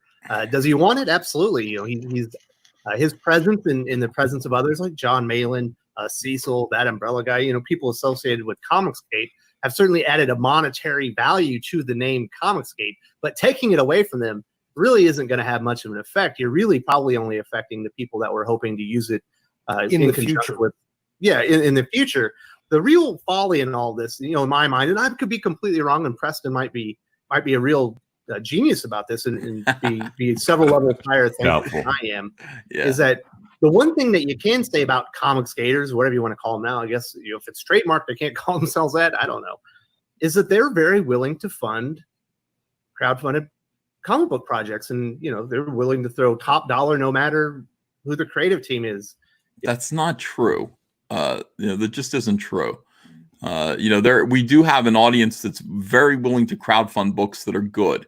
They are not willing to fund things that are not good. They're not willing to fund top dollar, throw top dollar at things that they don't feel are good. You know, but yeah, we do. ComicsGate is awesome in the sense that they are going to fund. They're going to fund indie comics for the most part. Yeah, well, we've found an area where we don't agree because there's some bad ComicsGate books, okay, and there's some bad ComicsGate books that have been very successful, and I got them all. So, Oh, I'm not saying there aren't bad ComicsGate books. You want to list some of them? no, I don't. No, I don't. But I got them all. They're and Mrs. Biggins has read them all. And the quality varies greatly. And there have been some successful ones that suck. And Zach, will tell you that in private. And so I really think that the success turns mainly on the platform at this point. I mean, it might be different in the future, but at this point, it seems to turn mainly on the platform and the YouTube presence. I only promote books that I think look good. I don't know how they turn out at the end of the day. The problem is that I judge everything by artwork, right? So when I read a book at the end of the day, I'm not sure about the writing. You can't really tell. You just have to kind of go, the artwork looks good, so probably be okay. But we know that's not always true. Right? The comics landscape is littered with shitty books with great art. 100% true. But then again, I'd rather recommend a book solely based on the artwork. I'd rather say you're an artist, and comic book artists are by and large, boneheads. Well, look, here's what I will say. I've known a lot of them. They're I mean, come on, Ethan, come on. You say this all the time. Comic book artists are boneheads by and large. And then I have one comic book artist friend who says that most comic book writers are just failed artists. So they're not. Well, I mean, there's some truth to that oftentimes. Yeah. I think that, I do think comic book artists, for the most part, are not as bright as comic book writers. And that's saying something, because comic book writers aren't very bright either, from my experience. But even still, I mean, here's the thing about comic book art. Like, there's some subjectivity to it, but it's slightly more objective. That comic book art this stuff is good. Like it's almost objective that Kane White is a good artist. Like it's hard for you to look at Kane White's artwork and say this is shit. It's great. It's like Donald DeLay is a great artist. It's hard to disagree with that. He's really good. So that kind of a thing, I feel pretty safe in recommending Vestige. I feel safe recommending Cash Grab. I feel safe recommending Brand. Without having read the writing of Gat Hanzo, which I did read, by the way, and Vestige 1 is awesome. Brand I haven't read yet. I've got it on my thing, but Kane White's artwork is so good that I felt pretty good about recommending it. The same thing with all the books that I've got up right now. All the books that I'm recommending are more art based, I think, than writer based. That's fine. Let me clarify something for the chat before what I meant by bonehead. Okay, before everybody gets their fifis hurt, is comic book artists. It's not a question of intelligence. They look at comics through the artist lens, which is they're overly weighted on the art side. So they have this lens that they can't get out of, and they kind of have over time they develop contempt for writing and contempt for the story. And they can't seem to break out of that. That's what I mean by bonehead. It's not a thing of intelligence. Though there are some dummies, but there's a few smart artists out there. But they have this kind of stubborn viewpoint that you can't break them out of, which Ethan is expressing right here. I'm a dummy.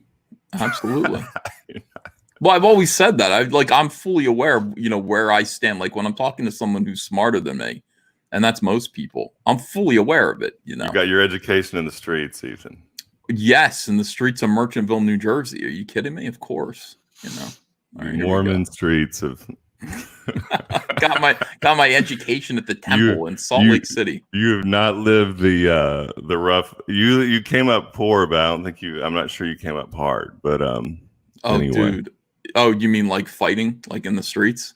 Yeah, I would just say if you look at I would say, let's say somebody like Cecil or I have a lot more interesting stories to tell in the dark corners of the dive bar. Maybe. Okay, that's fair.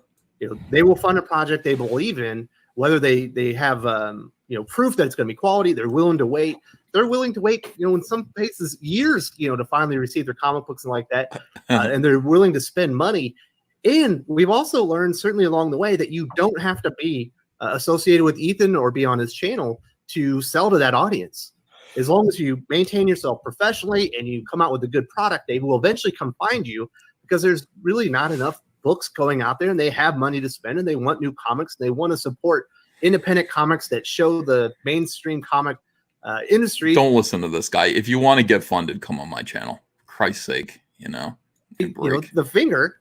This is what we want. So you don't really need to be associated with ComicsGate to actually sell to the ComicsGate clients. Correct. I could understand. I understand where some creators want to come along and kind of hitch their wagon to that. But Preston's trying to do it is almost take it away from who already has it. And that's not going to be a successful model. I mean, if he wanted to build his own thing that discludes people like Ethan, that's fine, but he would need to find an audience that exists. He would need to basically follow Ethan's model, which was find an existing community that already has kind of branded itself as a customer pool, come in as a creator, appeal to that audience. Jesus, this is insane. They don't understand the model. Yeah, I mean, first of all, I did, it's like, where was this customer pool? Where was it? Who had it? Anglantine? Who had this customer pool? It's like, where did I pull my fans from? For goodness sakes. Absolutely ridiculous. Well, and they're these people that have a hard on for you, they forget to look at the other examples like Tug, like RGE, like Richard, that use the YouTube model and not the quote. I mean, they're ComicsGate, but ComicsGate does not guarantee success. They just don't get it. They're hard on for you clouds their vision. These guys. It's silly. You accumulate an audience over time. There isn't an existing audience sitting in a theater and you kick somebody off of the stage and you go, you're my audience now. That's not how it works. It's like my audience was slowly grown over time, accumulated from all of the videos that I did and all of the work that I did every single day. This audience is mine. I didn't take it from anyone. In fact, I'm offering it to other people. I'm offering my audience's ear to other creators. Chat, that is that noise you hear now, chat, is Mrs. Biggins loading plates onto a barbell to do her squats. She's done with the dishes.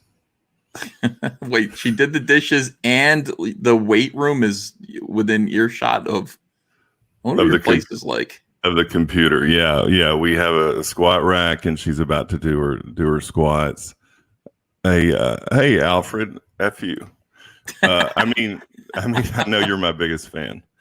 All right, let's go. Mrs. Biggins didn't want to say hi, ComicsGate, though. So she's no better than Donnie Cates right now. Ms. Biggins, everybody wants you to come say hi. Come say hi to everybody.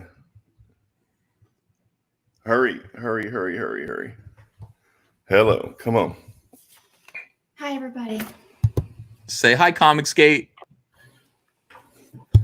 Oh. Sorry, I don't have an ear. Oh, okay. Well, we want you to be better than Donnie Cates and say hi, ComicsGate. Say hi to everybody. Hey, say. Hi, ComicsGate. Hi, Ethan. Hi, chat. All right. Hey, Mrs. Biggins. Okay. We're told you're going to go do your workout. You're doing it. Yes, I'm doing my squats right now. All right. Awesome. This is a bunch of people talking about ComicsGate and all this stuff. As usual, a Thinking Critical video that we are EFAPing. Way too boring for you, Mrs. Biggins. Way too boring. All right. Sorry about that. I didn't even hear what was said because she took the earphones. All right. Okay. Let's get back to this video here. But you're the direction of that audience in for taste making and whatnot, the way that Ethan was successful in doing with ComicsGate. But that other not ComicsGate branded community doesn't exist. So I understand why he's trying to do it, but it's just not going to be successful. Well, the real problem is, like I said, you have a large pool of people, several thousand that are willing to pay top dollar for comic books and fun comic book projects. And they're very loyal to Ethan in the big personalities in ComicsGate.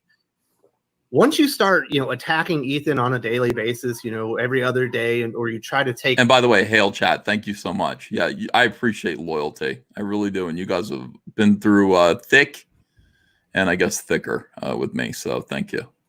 ComicsGate away from them, you're only really making them, I imagine, close their wallets to where they won't even consider funding a project no matter how good it is, because they have a personal dislike for you now. Exactly. If it's all about just getting funded, just shut up and play along. You don't have to like these people. Yeah, Mike. Like, that is like the smartest thing. Like, it's cynical, but it's so smart. Like, shut up and play along. Like, what is the problem? You don't have to like me. I don't need to like you. I'm just here trying to sell comic books, and entertain the world. I think you couldn't do the marketing if you didn't believe. I don't think you could do this insincerely for long. Well, I could. You know what? There aren't too many books that I promoted that I didn't believe in. And I mean, I can count them like maybe on 3 books that I went, I don't know why I'm doing this. I don't like this book very much over the course of like 2 years. Well, not you. They're suggesting it for that. What, Preston do this or some random person do this? I don't think that would be really possible to do this insincerely. Oh, to be on the show and be funny and I mean, I don't know. I'm not sure. But I mean, for the most part, every book that I've ever promoted, I've been serious about it. And I didn't like everyone. I didn't like everybody personally, but it doesn't matter. It's about promoting good comics. So. And I don't think the trust fund crew gives 2 shits about selling comics. That is so true. I mean, look, they don't have a motivation to actually sell comics. I think they just want to control something. I think that's what Preston was doing. I don't know. Preston Poulter confuses me because honestly, had he just stuck around, he would be on this show right now because he's pretty good. He's a weirdo. Like, he's really spooky, like his facial tics and everything. But he'd be on this show. I wouldn't have known any of that. And he would be here promoting his weird, the comic that I saw wasn't a lesbian pilot comic. It was something else. But, I don't know. He was like so angry that he didn't get his way right away. God, what a pussy. He's such a pussy. All right. You don't have to like the other people that are using the other creators that are using the brand, but you can appeal to the audience without attacking the other people. You can't make yourself successful by trying to make somebody else not successful. Yes. Yeah. Nobody else. I mean, I said this when it came to. That's true too. Isn't it? I mean, like, if I made Doug TenNapel not successful somehow, magically took away his success, would his audience come over to me? Would I win because he lost? Well, no. Wrong. Yes. You never win that way. Oh. No, nobody can do that. Shit. All right. Marvel and DC going poorly, you're going down, and indie thinking that it's going to open the doors to them. Nobody else can fail their way into your success, and you can't drag someone else down. All you're going to end up being is the guy that's standing on the other guy at the bottom of the mountain. You don't become the guy at the top of the mountain pulling that guy down. Well, certainly not someone with as big a following as Ethan Van Sciver. You really just going to make you somewhat of a pariah to the community. And like I said, they're not going to want to fund your projects and stuff like that. So in that sense, I do think it's a folly, kind of a waste of time, unless you just really wanted a lot of people that fund comic books not to like you. Yeah. I mean, look, Vox Day tried this, 2.5 years ago? And basically the collective response was, go F yourself, because he tried to copyright it. Ethan stepped in, and whether it was by, for a magnanimous reason or selfish reasons, I don't particularly care. Oh, that's nice. It wasn't for a selfish reason. Everyone told me, do something about this. Vox Day is we learned a lot. I think we made a lot of mistakes, but at the same time, we stumbled our way into where we are now. I bluffed Vox Day I hired a lawyer. He said, Ethan's not going to sue me. And I threatened him with a lawsuit, sent him a cease and desist. And he said, "Are you going to sue me?" And I said, "Yes, you're damn right. I'm going to sue you. I own the trademark. I own the common law trademark for ComicsGate. You can't have it. You cannot do comic books called ComicsGate Comics on the label because they're going to be confused with my trademark for my show ComicsGate Live." And he didn't want to go through the whole rigmarole of a lawsuit. So fortunately, he backed down because I would have lost. I would have lost that lawsuit. Those are weird times.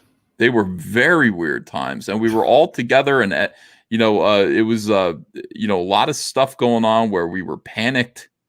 God, we were panicked every day about everything. We were so scared. Remember that 18. that Vox Day had the first big anti-SJW crowdfunding project, comic book crowdfunding project. Yeah, quarter million. Yeah. That was huge. I mean, that scared a lot of people. I actually looked at it though, and I remember I had an interview with him where I looked at his crowdfunder, and it was just multiple huge donations of like $5,000 to $10,000.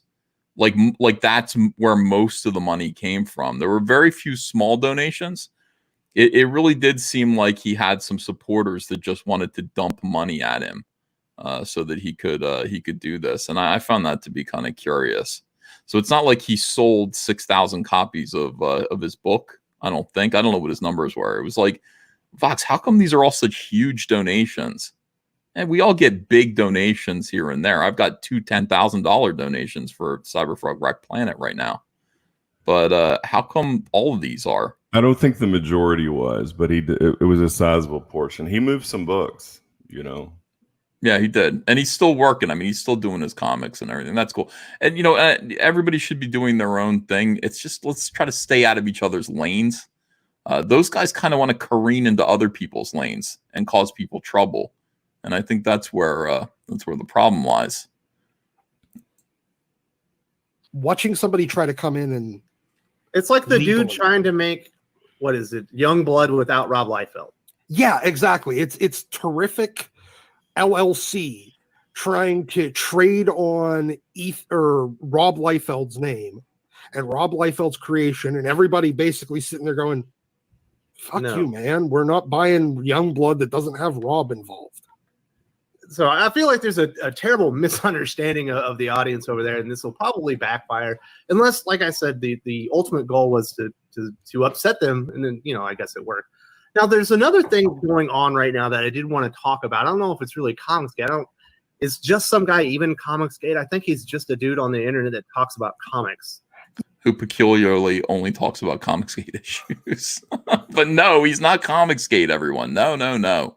Yeah, I mean, I guess, look, he's been around talking comics, talking with, Zach and Doug Ernst and Anglatine and all the other OG guys that have been around since early on, making videos, laughing at the stupid crap that the mainstream industry does.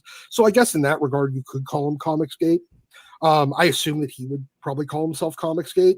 I assume that he wouldn't, just by watching his videos. He's never used the term to refer to him. Biggins, how do you come down on this idea of using the term ComicsGate? That's a good question I'd like to ask you, because it's a controversy in the community. Yeah, I don't think it matters a bit. I agree with Zach. It's irrelevant. I think it's a fun thing if you use it, and I think it's fine if you don't. I mean, certainly just some guy is in alignment with our values and our issues 100%. So does it matter if he doesn't use the label?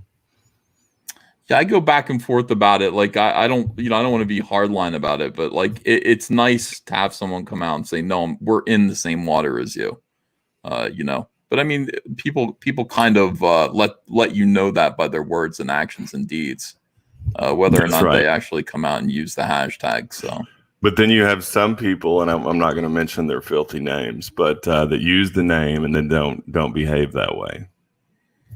Oh, that's true too, isn't it? Yeah, so you can't. So the name can't be the thing. Mm-hmm. Word and deed. Okay. Content, word, and deed. Yeah.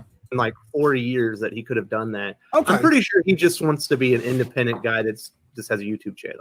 Yeah, he just wants to be kind of he has people that he's friends with and wants to laugh at stupid crap on the internet, and that's good enough for me. And he has a brand, within independent comics YouTube. He has a very unique style. He covers things in his own very unique. And he's such a good artist too. Look how good that is. I mean, it just kills me. Just some guy. When are you going to make a comic book, pal? When are you going to put this guy in a comic book? Look at him. That's a great looking character. I think it just takes him too long to draw. I think that's what it is. But I mean, that looks cool, and everyone would back that if he did it. Man. Way he's not really copycatting anybody.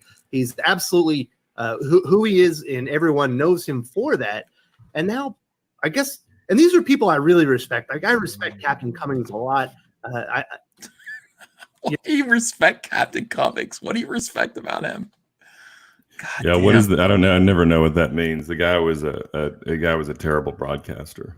He's a terrible broadcaster, and he's a dishonest individual now.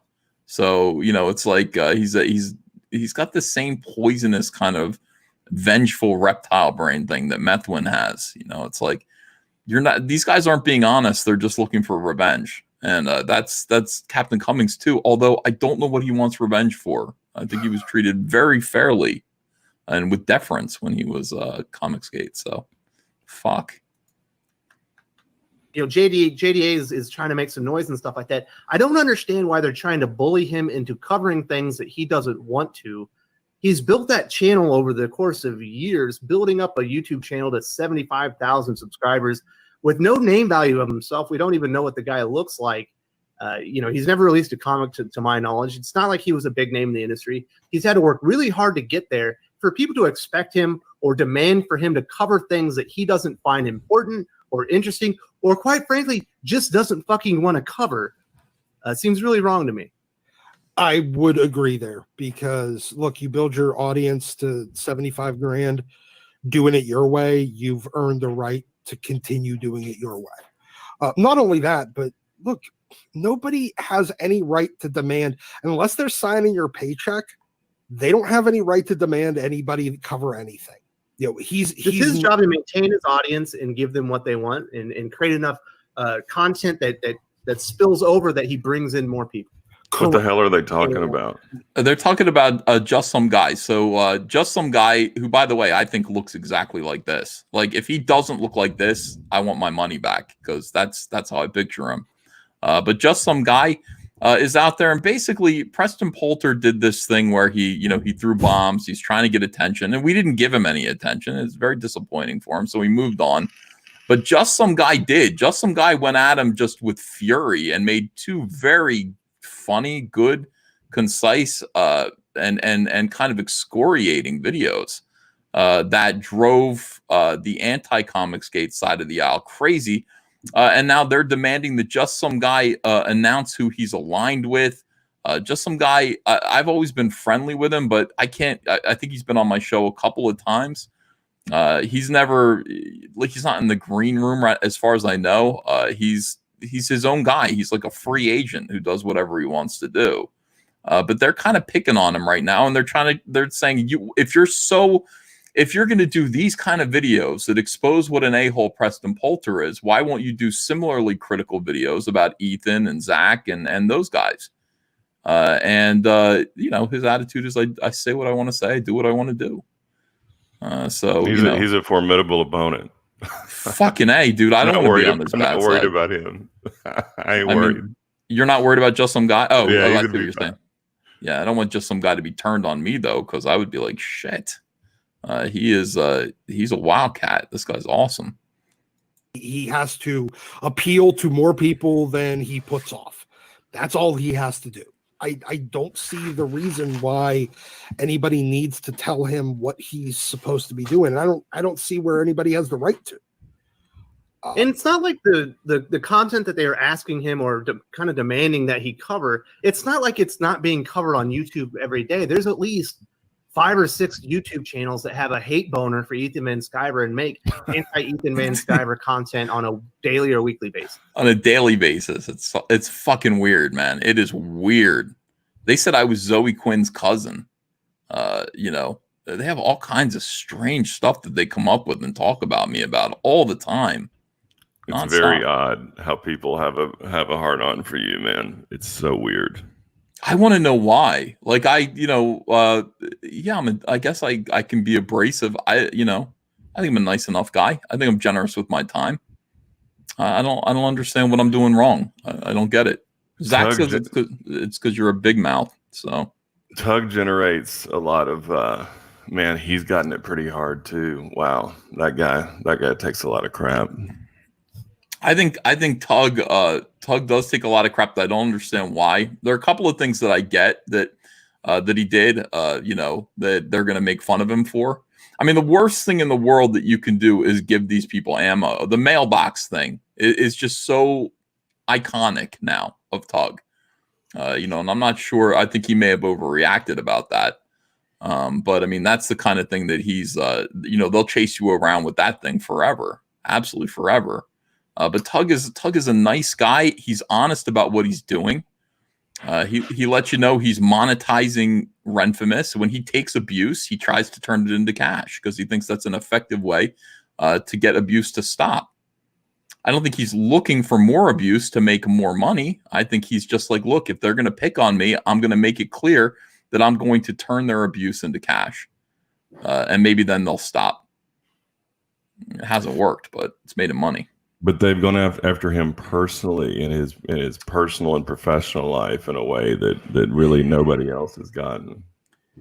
Here's the thing, he's anonymous, and so that's the problem. Anonymity is a real problem. These guys just doxed me on Kiwi Farms again. They put up real estate pictures of my home, and it's like, guys. It's available in the phone book. Like, if you really want to know where I live, you can find out where I live. You can find out. It's not, we are public people. You know what my name is. You know everything about me because I talk about myself on the internet. I'm public. You want to know what my house looks like, you can find out. It's just this kind of it's like an implied threat, though. It's like, we're coming to your house. We're going to make trouble for you and your family. That's the problem with that. But Tug has anonymity, and that's people who are anonymous on the internet. There's this tremendous temptation to strip them of their anonymity, and sometimes, it's like in some cases people are looking for trouble, and people who are looking for trouble, I'm not sure. I don't know where I fall down on somebody like Vickyverse, who is actively trying to make other people unhappy every single day. It's like, does she deserve? Are we allowed to know who this person is so that we don't run into her, so that we know to look out for her? We don't know who you are. We don't know if you're dangerous. We don't know if you mean us harm. Why couldn't ComicsGaters know what your name is and what you look like so that we can be careful? You've made it clear that you are, you're aiming to cause distress to people. Now, I'm not aiming to cause distress to anyone. Not at all. So I think my privacy should be respected. But I think people who every single day are looking to cause people distress, to make them feel unsafe, threaten them, expose their personal information. I don't know. I don't know where I stand on that, Biggins. Well, you can't do it. It's bad news. Well, I'm not personally doxing anyone, but I'm also just like, I get it. I understand why you'd want to know that. For your own personal safety. And my advice to people is to not seek to cause other people distress on the internet, to make people feel like they need to know that about you. That would be my advice in general. That's what I would be if I were somebody's father. That's the advice that I would tell them. Don't do that shit. Craziness. It's not like the information isn't being covered. Yeah, exactly. I mean, you got a lot of YouTubers that are, they got their mat on for him, and that's fine. Like, I noticed this weird tendency of comic book Twitter, comic book YouTube, to feel the need to draft people onto their side. The law of inevitability happens where when you try to draft somebody that just wants to sit there and sit on the sideline and just kind of mindlessly watch stuff and maybe go play their own games whenever they feel like it. Whenever you try to draft them and demand that they be on your side, you inevitably push them to the opposite side. It happens every single time. Stop trying to draft people. Look, people that want to be there, all you have to do is just be there with open arms if they get driven to your side. And if they don't, hey, guess what? It's not another enemy. It's this weird with us or against us logic that I can't stand. YouTube is like the arena, the battleground of ideas. If you can put your ideas out there, if you can explain them and articulate them very well in a way that attracts people, then you've won. If you really want to get this information out there, put it out in a very well packaged video yourself. Agreed. Well produced, and put it out there. And if it's good, people will come and find it. Yes, exactly. But the people that don't want to actually get in that arena, stop trying to force them into it. I feel like that's what happened with Just Some Guy. Just Some Guy's in the arena, though. He's just a solo actor. He doesn't want to align with either side. He doesn't want the trouble. But he says what he says. I mean, he makes his videos, and you can kind of decide where he is. But I think people want to group people as like the Super Friends or the Legion of Doom. And which side of that aisle are you on? What if you're not? What if you're not on either side? Do people really want that? I'm not aware of that impulse, but yeah, there are people who do want that. Like, where do you stand? Like, are you on our side or are you on their side? Where exactly do you stand? Sometimes I catch myself feeling that way. As far as going after people that you mentioned earlier, what about the big, what about when we go after like Donnie Cates or Brie Larson or they're on different scales, obviously, but there's some causing people misery that goes on, or I don't know if it's causing people. Is that what it is? If they don't notice, then it's not a big deal. No, I think there's a fine line between, hey, I'm going to criticize the things that Ethan says and does. Like when Vickyverse went after me about Ribicoin, that's fair. That's 100% fair criticism. It's factually based. And that's why I went on her show to answer her, because I was like, this is fair. I disagree with some of this stuff here that you're saying now, and I'm going to explain myself because I think you've got something here. That is, people have a right to criticism. What I think people shouldn't be doing is actively pursuing personal details, making things up, spreading rumors and lies, seeking information about their families, their homes, and in general, trying to make people feel unsafe. I don't feel unsafe when people talk about where they might disagree with me, or when people call me fat or make fun of my face, or talk about how this or that. That criticism is criticism. Making fun of me is criticism. Making someone feel unsafe is a different situation. That's when you take pictures of someone's home. You spread it around. You say somebody's going to get you. Say, I hope you're assassinated.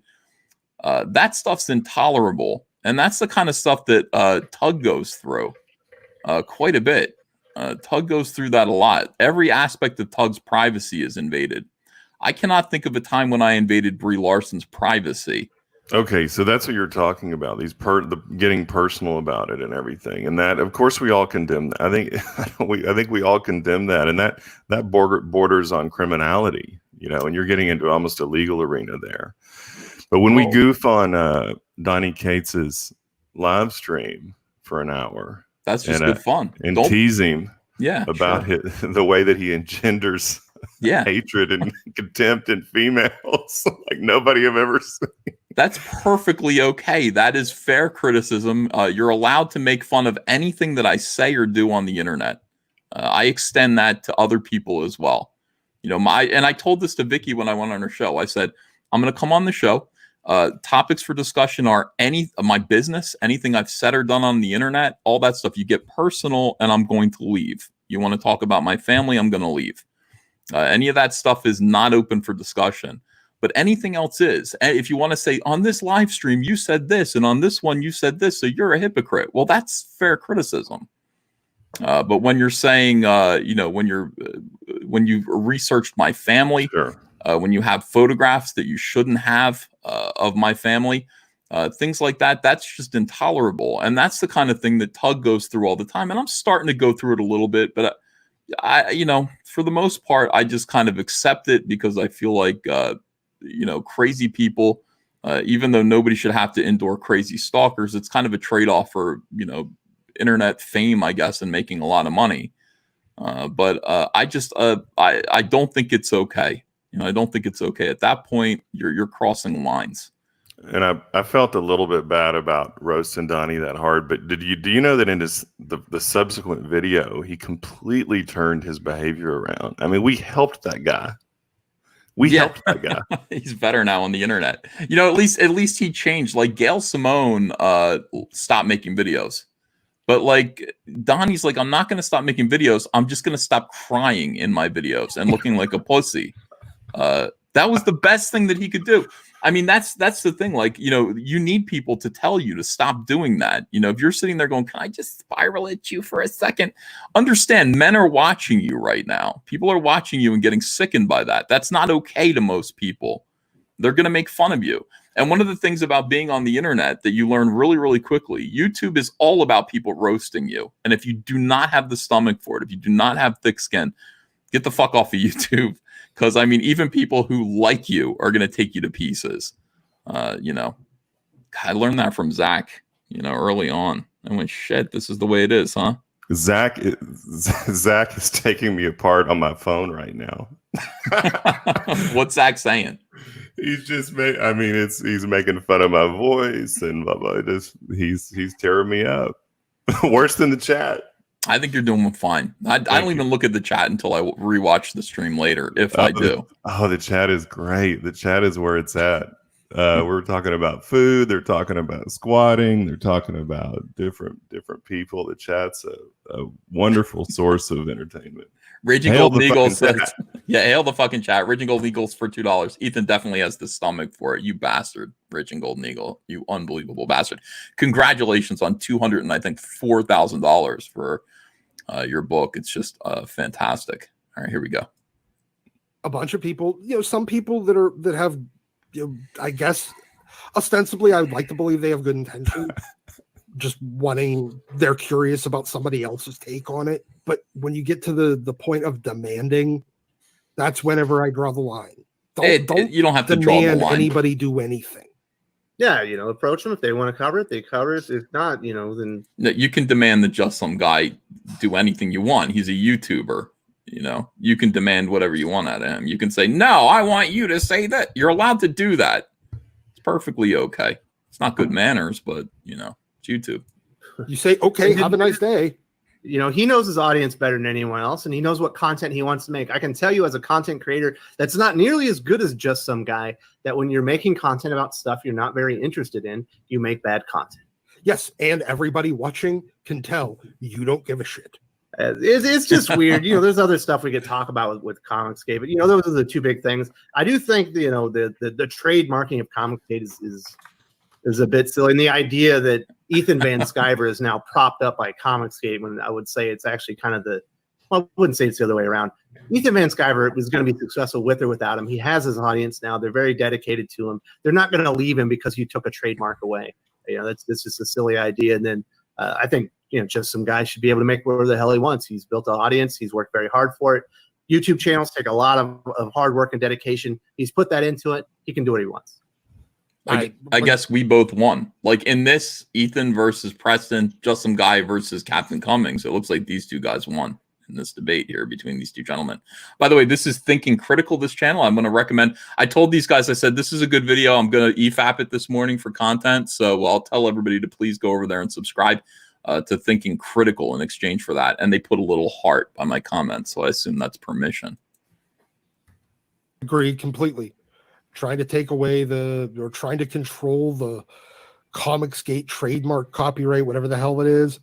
You're not going to magically gain those readers. They're not going to come over and just blindly open their wallets for you. All you're going to do is piss them off. Stop. This is what it comes down to. Stop just trying to pick fights. Yes, for stop. no apparent reason. Stop it, everyone. That's I'm so glad. Thank you. Stop trying to pick fights with people for no reason. I know everyone's bored. They're in the house right now, Mr. Biggins. Me too. Everyone's bored as hell, and they're just like, oh, I miss humanity, getting out and doing it. Just stop trying to pick fights with people, though, for no reason. And that's what most of this is. Let me see how I can upset people. Upsetting people, especially people who are kind of in your or next to your community, is not a good way to prosper at all. It's just not a good way. I think it's very obvious when people have a personal beef versus sort of a deeply held conviction. Yes.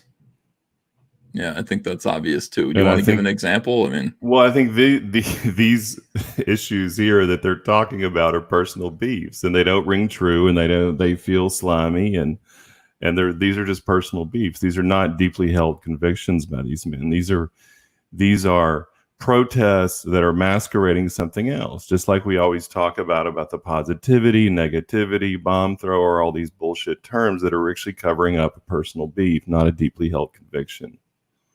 Yeah, feeling slimy. I like that. I feel slimy when I think about these people. I really do.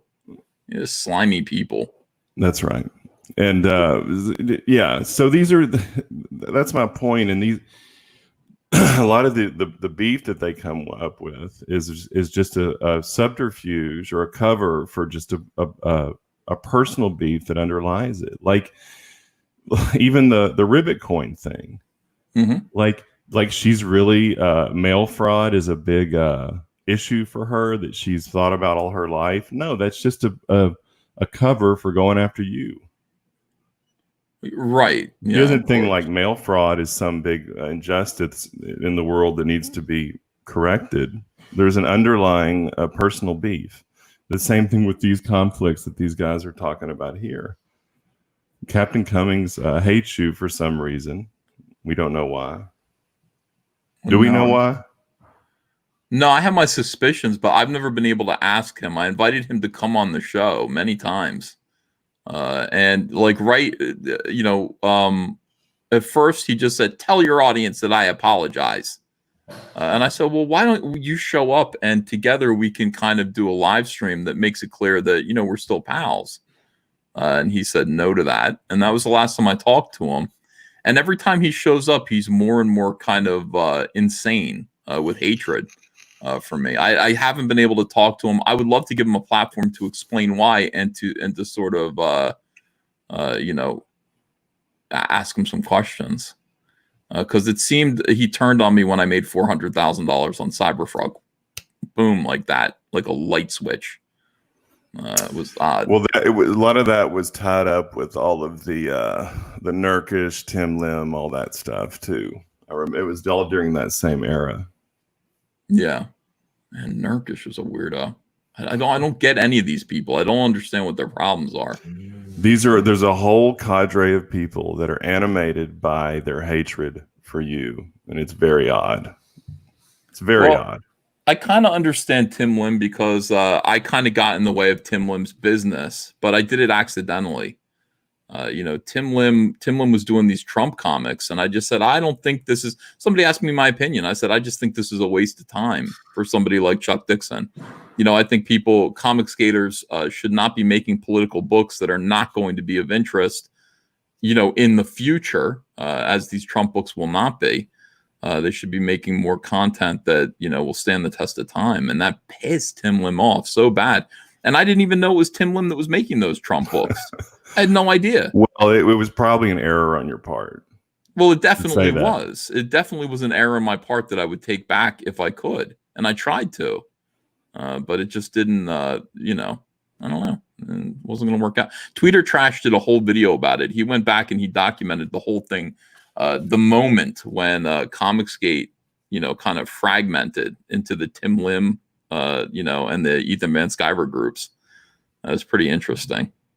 Oh, Mrs. Big Chat, you were talking about squats earlier. Mrs. Biggins just handed me her workout. She weighs 125 and she just squatted 173 times 3 times 5 full competition depth squats. Chat. Wow. Hail, Mrs. Biggins. Hail. All right. We're almost done this video. Just stop picking fights for no reason.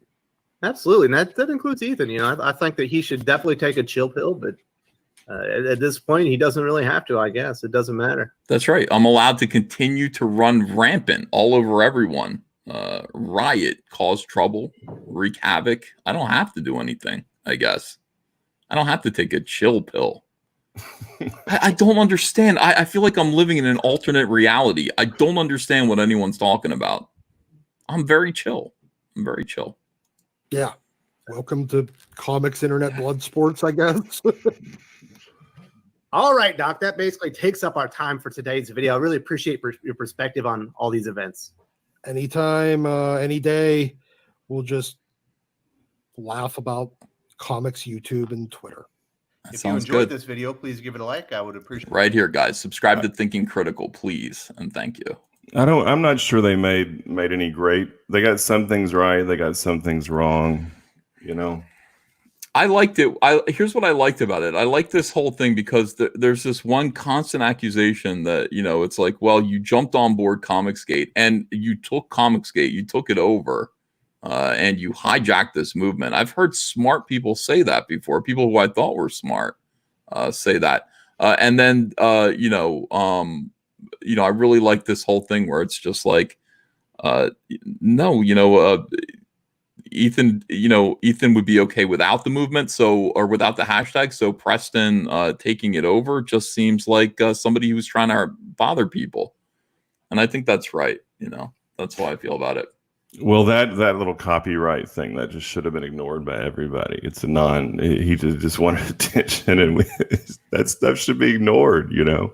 As far as you taking over the movement, that criticism came from the originators on YouTube that never got, very popular. And you can see why they would say that, because somebody did come along and get popular. But strangely, you took the brunt of it and not Richard. Isn't that weird? I see what you're saying. I thought you were saying Richard didn't take abuse. He certainly did. No, from the sort of the OG crew, Yeah, why is that? I think he kind of, his whole thing was to never sort of, he didn't want to make any enemies. Like, he didn't want to come out and side with anyone in particular. It's just like Just Some Guy did. But that is not going to protect him or Just Some Guy from these crazy people for very long. They will come around and make demands of him, before you know it, because this is kind of, tribal. This is all tribal. People have broken it down to sub-tribes. Tribes within tribes.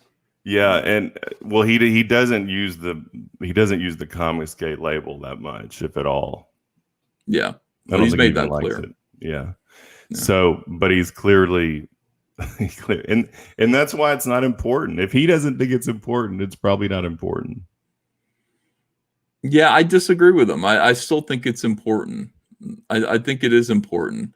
I think that people took that hashtag up on behalf of him and the way he was being treated. And I think people who use that hashtag are saying, we're not going to tolerate that. We're not going to let that go. And we're using that hashtag ultimately because we want you to know who's kicking your ass. Mainstream comics, when we're still standing and calling ourselves ComicsGate, we want you to understand that we didn't come out of nowhere. We're the people who you mistreated. And it's important, therefore, that to some degree, we have a label as a group so that they know. That's ultimate victory to me. Ultimate victory is those people understanding that we've beaten them and them changing their ways. Them adopting our ideas, and the mainstream becoming ComicsGate. These are your extra financial motivations that we've already discussed. Richard's is truly to save corporate comics, and yours is to win from a business and success perspective and kind of get revenge on these. Is he still about trying to save corporate comics? Yes. I mean, that's just so like 2017. Well, let him do it. Let him do it. What you can't control what animates a passionate man. It's not controllable. I told him last year, I said, dude, we're going to march onto the mainstream, with a banner that says ComicsGate. You understand, working wherever we want to work is important to the movement. We should be allowed to do whatever we want to do. And I want them to know who we are at all times. I want them to know. I want to change. I want to force them to understand what ComicsGate is, was, and always will be. So the label is important. Is it important to Zach, I guess, for his motivations? I mean, if he wants to save the mainstream, that is, I can't believe that. I want to talk to him about that. I've never actually heard him say that to me. Well, you can see it in his motivations and the things that he says and the conversations that we have. And I don't know that he thinks it's possible, but I think that's what's in his heart. Do you think he wants to work in them? No. No. Do you think Zach wants to go do G.I. Joe for IDW? I mean, what do you think? What's he doing? No, I think he likes being a small business owner, as you do, and many of these people are finding, as John Malin does, and many people are finding that they really like being a small business owner and not being under the corporate thumb. Yeah. But I think he has a passion for the industry as a whole, and he would like to see it be more successful than it is, and comics to be bigger. I mean, hell, my wife and my son are excited about comics being in Walmart today. That's a big deal. People want this industry to succeed.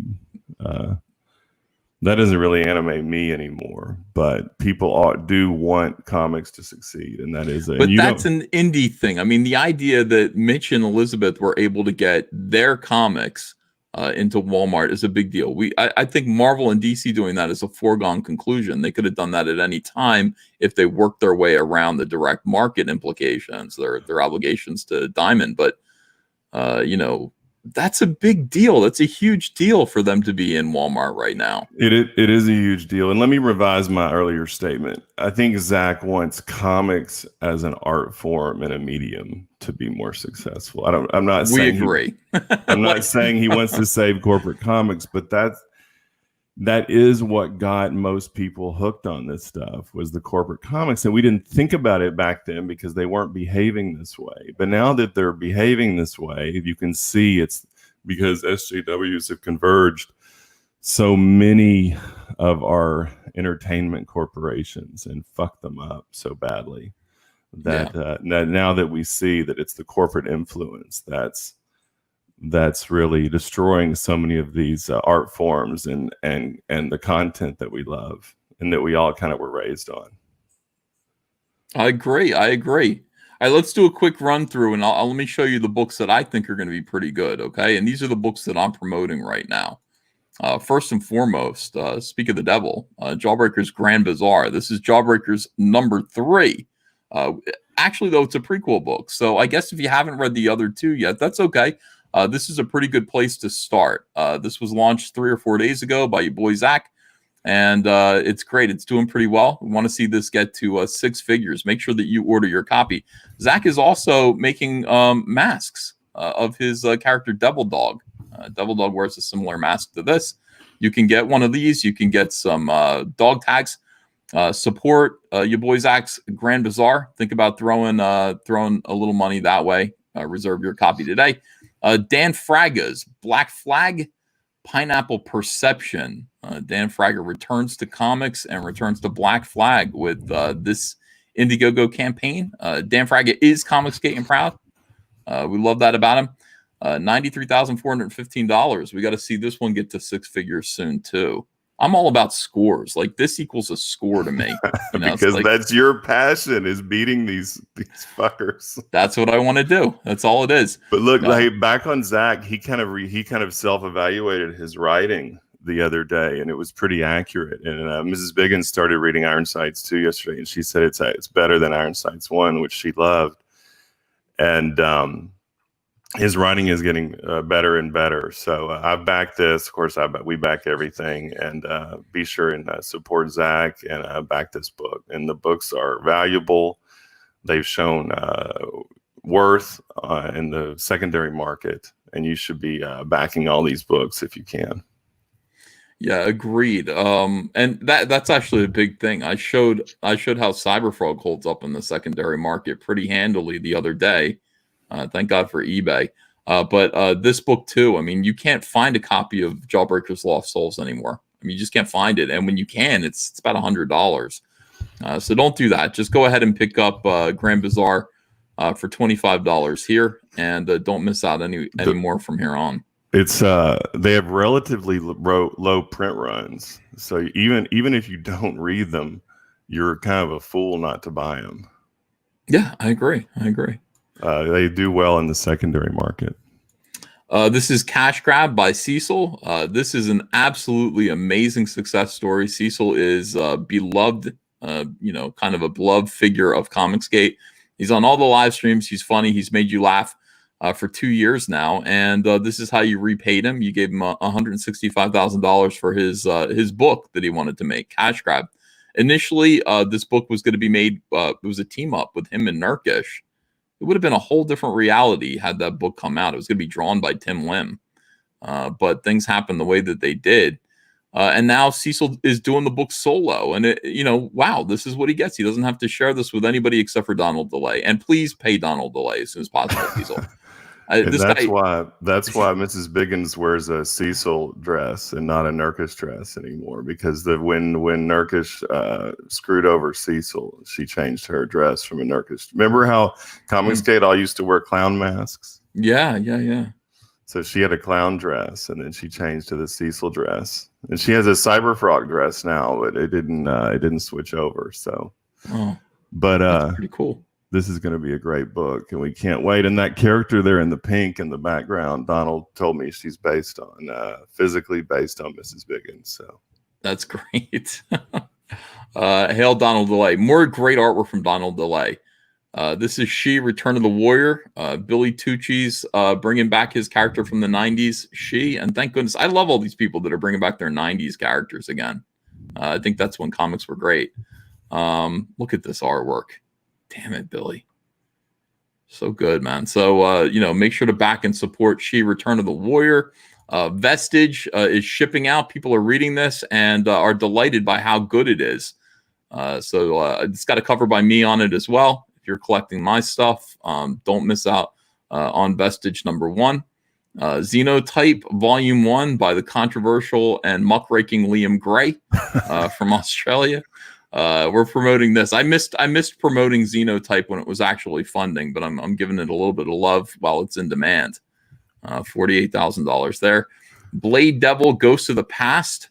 There's no denying this one. This is Raging Golden Eagle, who was big on YouTube. Decided to make his anime book, manga, his manga book, and his audience absolutely thrilled by this and supporting this big time. That's what we like to see. Over here, this is Cyberfrog 2 Wreck Planet. This is my current book.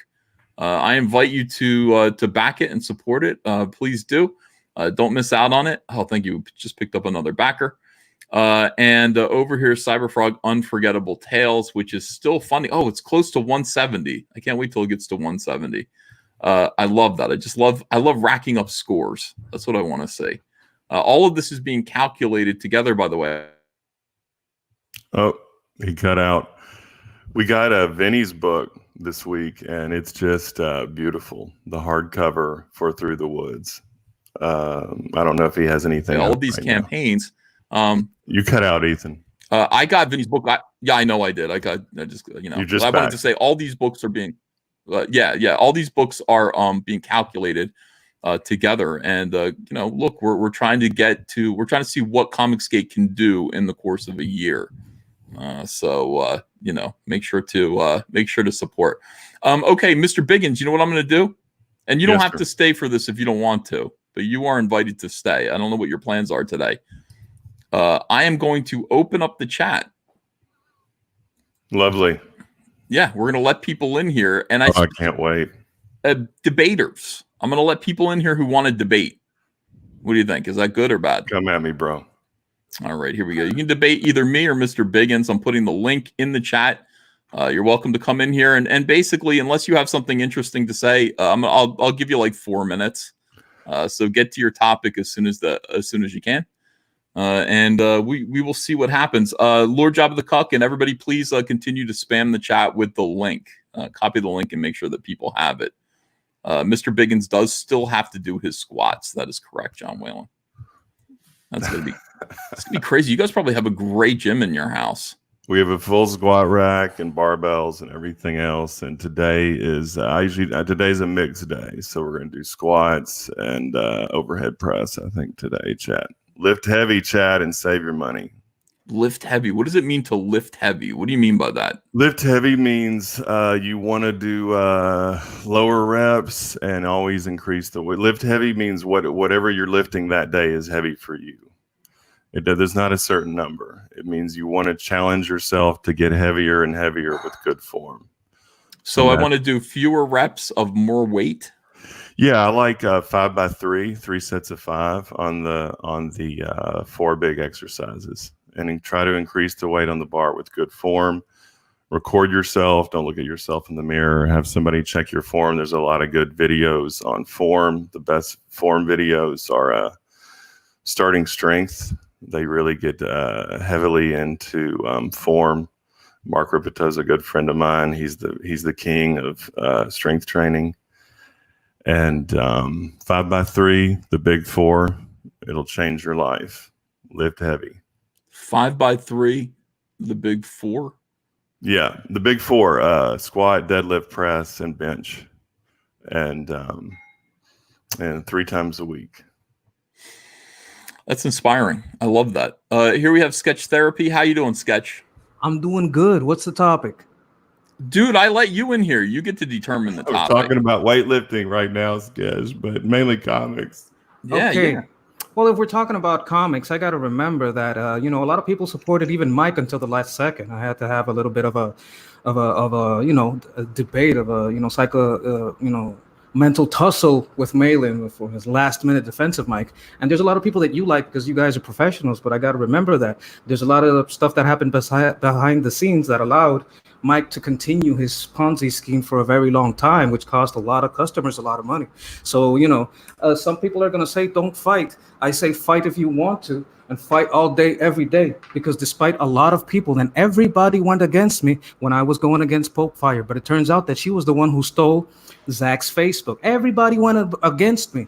When everybody was demanding apologies for a joke, you have to apologize to John Deladrose over a joke. Everybody went against me, but I was right about that too. So if you think you're all alone, but you know you're right, keep fighting, no matter how many people go against you.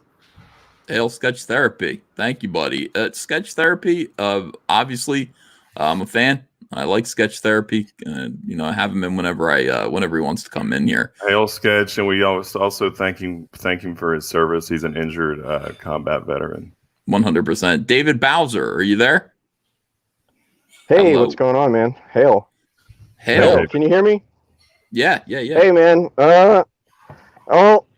I got a taste of these internet weirdos over the weekend, man. It was pretty ridiculous, man. They're just relentless.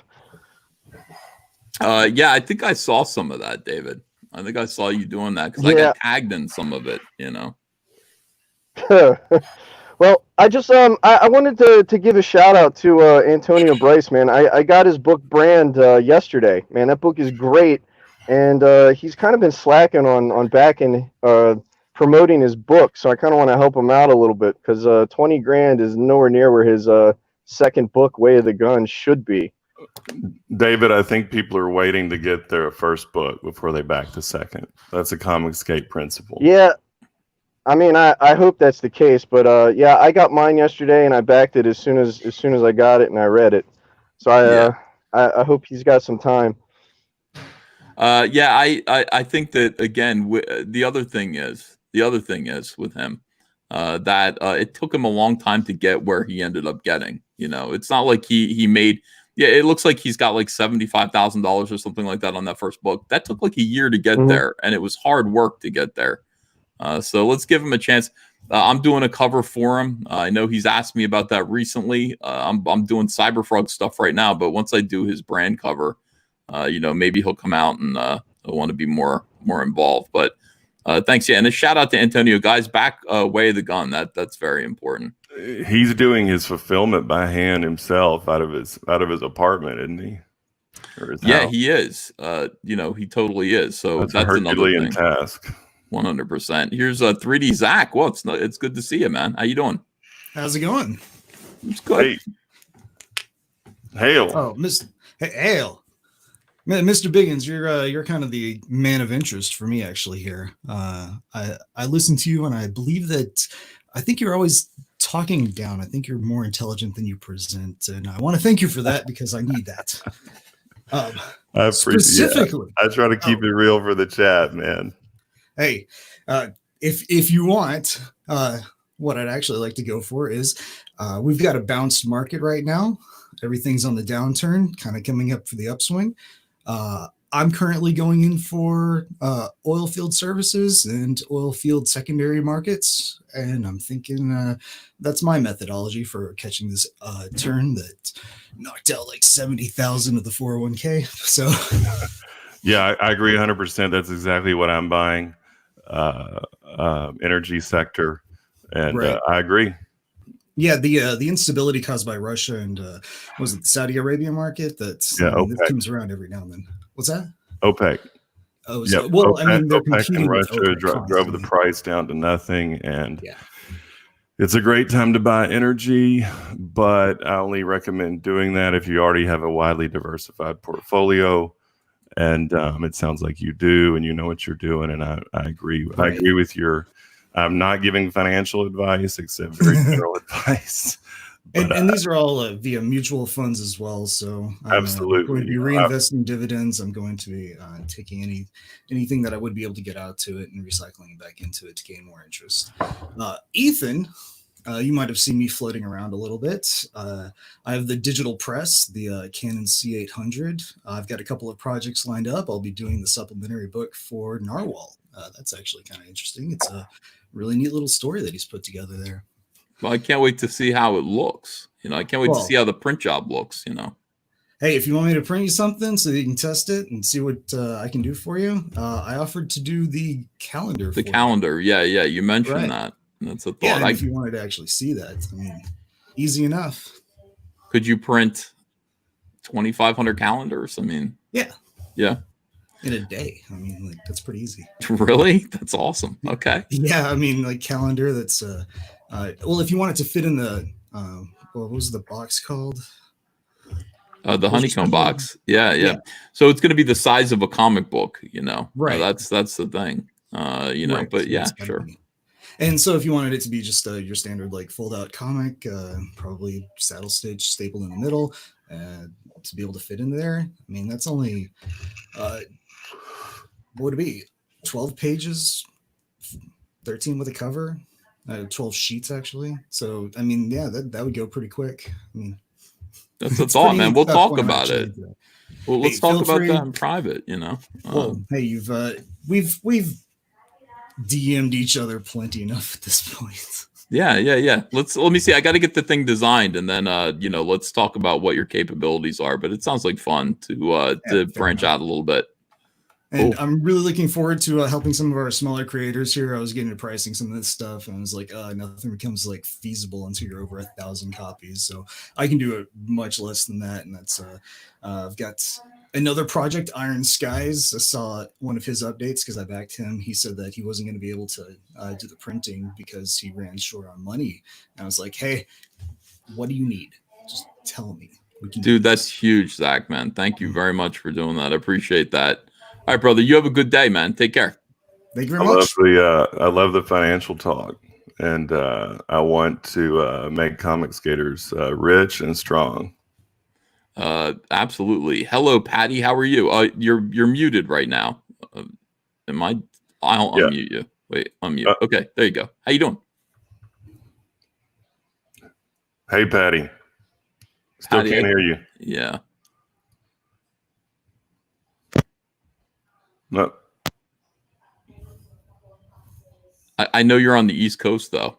No, you're not. You're not on the East Coast. That's Central Time. Yeah, Central Time. All right, Patty, try to figure it out. Can't hear you right now. We'll see what we can do. Sorry, pal. That sucks. Okay, let me see here. Trevor P. Hi, Hey. Trevor P. Hey, Trevor. Can you guys hear me? Yeah, what's on your mind? Oh, well, I don't know what this link is. Everyone said click it, and now I'm talking to my hero and his friend, so I don't know what to say now. I'm the guy that gave you $5 and said I live on Vancouver Island. Oh, that's right. Yeah. Well, thank you for that, man. Thank you for that. That's West Coast Canada, just north of Seattle. It's beautiful here today. So, what comics are you reading, Trevor? I gotta be honest. I got into Ethan's channel back when he was slamming Star Wars. I love hating on Disney Star Wars. It's kind of like a guilty pleasure of mine. And I also really liked Ethan's sketchbook, the one with the dictator character on it. Yeah, I forgot his name. Sorry, but Hitler. That was It's an Sinestro. Yeah, that's right. It was a hilarious video. It cracked me up. It really got me into your channel, and then of course I've been following ever since. I've watched your channel religiously, and I've got the Cyberfrog sitting on my shelf right there, and I see it every day. And yeah, have you read it? Oh yeah, great. Oh, yeah, thanks, brother. It's cool. Pick up some more comics, man. I will. Yeah, I mean, I'm more of an observer, but Cyberfrog's the first comic I've ever bought. So there you go. Oh, I appreciate that. Hey, Trevor, you have a great day, brother. You too. Thank you so much. Bye-bye. All right, let's see here. Very mysterious. We got CG News here. Uh-oh. Hi, CG News. Hey, Ethan. How you doing? Good. Who's this? Hey, I'm the guy that you dished in New Jersey in the parking lot. Remember when we were going to go to lunch? Oh, this is one of the Install brothers. No, I'm not. No, I was at the convention with you in New Jersey. Oh, yeah. Okay, all right. How are you, man? All right. How are you? Good, man. It's good to hear from you. Yeah, absolutely. Listen, and I'm so sorry about that. We were supposed to go to lunch, and you didn't fit in my car. Everybody else was in there, and something like that. That's I right. feel awful about that. It's okay, man. It's all good. But listen, I just heard this. I was watching this, and I see a lot of people concerned about what CG is and how it got there. And I'm more concerned about where it's going, and what to me, CG is the future comic book industry. And people say it's a new Image. I say it's new Marvel. And I think that you play an important role in this. And I see people complaining that CG was at first a customer movement, and then the creators joined, and it's so terrible. Now people are complaining that you're working with Dynamite and Anna, all that stuff. Who cares? If it grows, let it grow. You know what I mean? Let everyone join. Root out bad actors, but this is the future, and everyone should be involved. We need ComicsGate websites, ComicsGate Facebook groups. Everything should just, ComicsGate should not be just on Twitter and Indiegogo and YouTube. Let it grow. Sky's the limit. Yeah, I appreciate that, man. Thank you so much. I agree with that. I think we should be trying to grow as much as possible. Here's Phil Diaz. Hi, Phil. You want to have everybody? Hail Zaid Comics. Hey, Phil. Hail, Mr. Biggins. Good you want to have Ethan principled growth. Yes. Principled growth. That's the only caveat there. Of course. For sure. Yeah. For sure. Yeah, I What's had a up, Zaid question. Comics? Hey, man. I had a question. That whole, the 2 million that we've hit when CG. What is the cutoff for books to be in that bracket? Because I see some books that started their campaigns last year are in there. Some books like Magic Cop that started last year aren't in there. So who's determining that? I think it's only campaigns that started during this calendar year, but there are two lists that are going around. There's one list that's 2018 to present, right? And there's another list that's just this year because we're trying to see, what goes on this year. And so Magic Cop might not be on there. Yeah. That's a shame because Magic Cop is still funding and it's still doing great. Yeah. So it's crazy to see that we're getting, more and more backers every week that, that we've shipped out. People are getting their books and stuff. The one book that is going to be on there is this one here. This is a brand new page I wanted to show off by Joe Ball. He just sent it over today. And this is from the Lost Pages, which has a mailing list up right now. So if you guys check out the Lost Pages on Indiegogo, you can sign up get a free trading card. And I mean, Joe Ball's got some of the best detail in the biz, man. This is Hell, all right, Phil. Yeah. Appreciate you, buddy. You have a good one. Yeah, have a good day. Happy Cinco de Mayo, everybody. All right, see you later. I love that. I love Phil. Hell. Phil, I mean, take that opportunity, promote your book.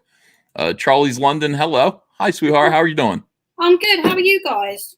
Good, really good. Great to hear from you.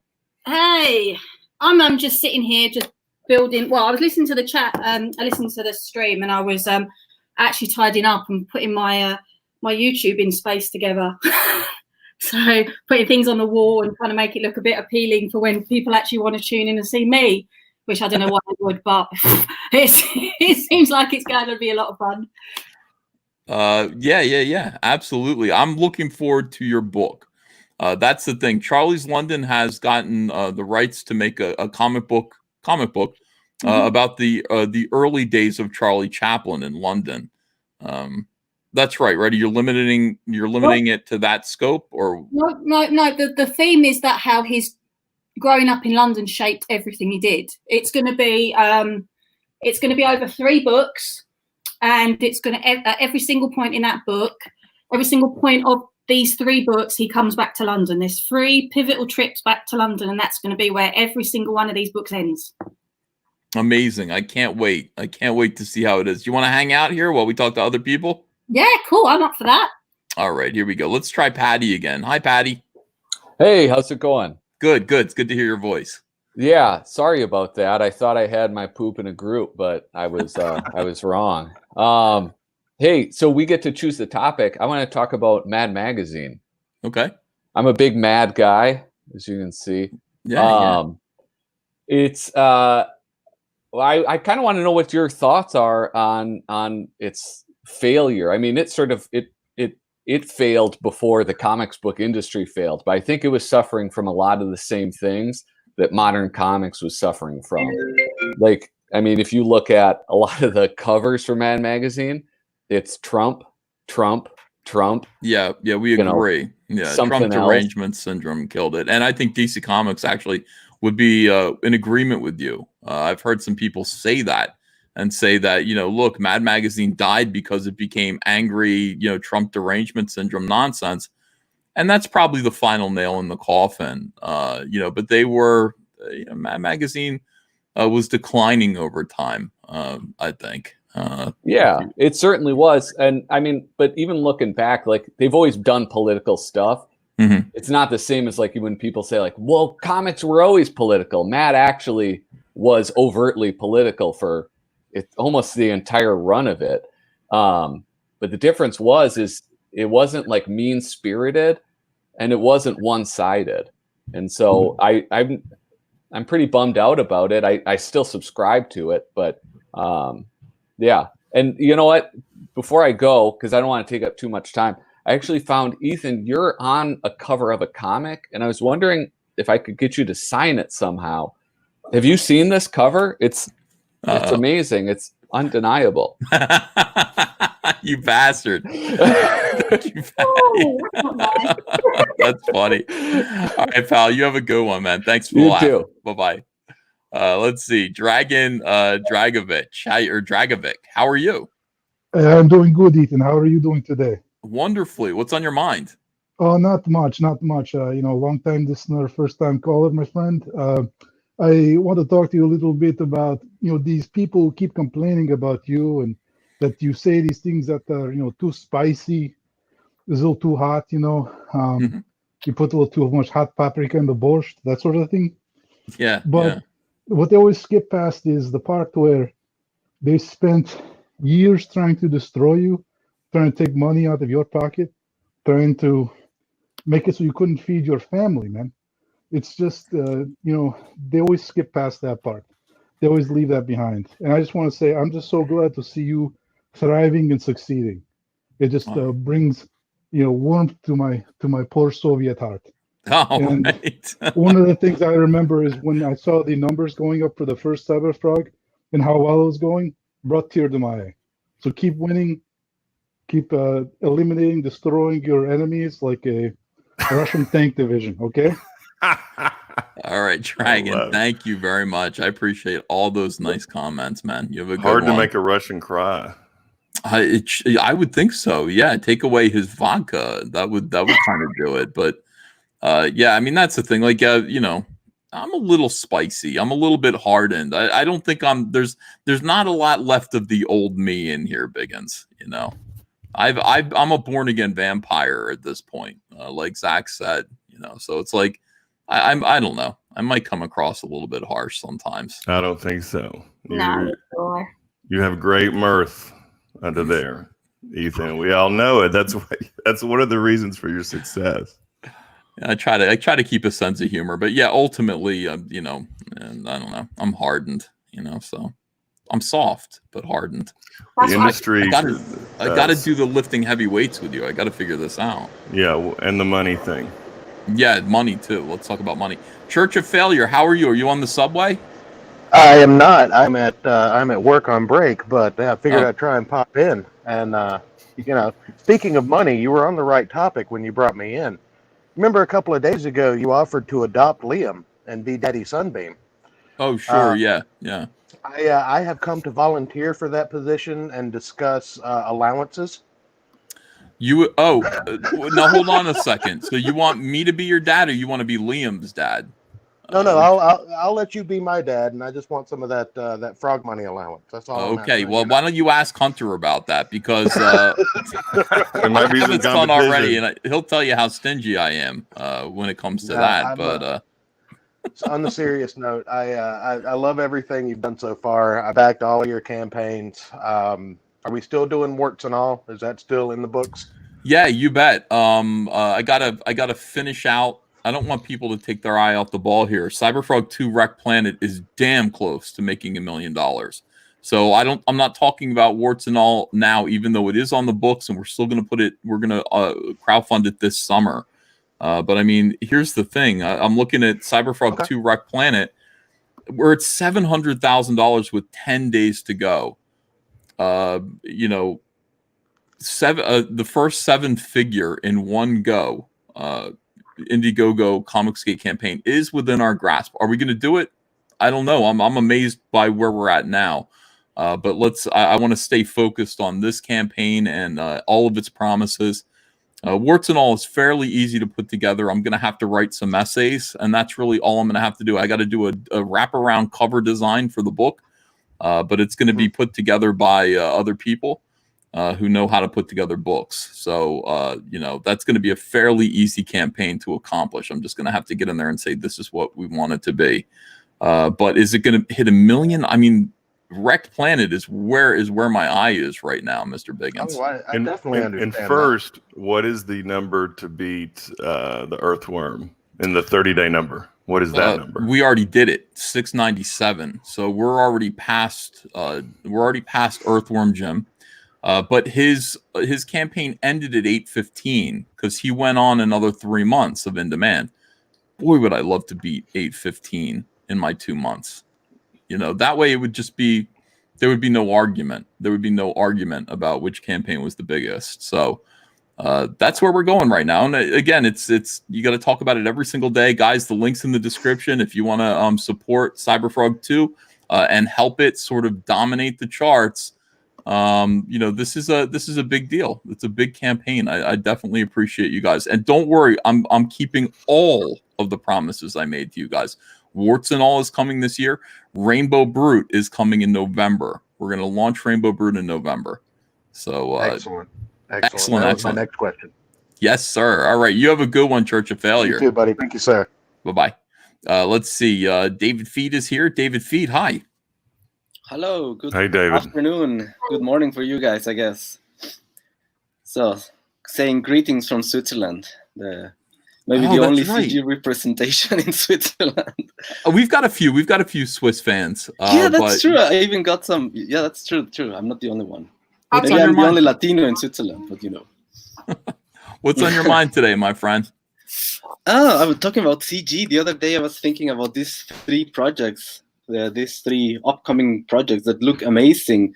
The Lucent, Colton Crux, and what was the other one? SOS Onslaught or something like that. Mm-hmm.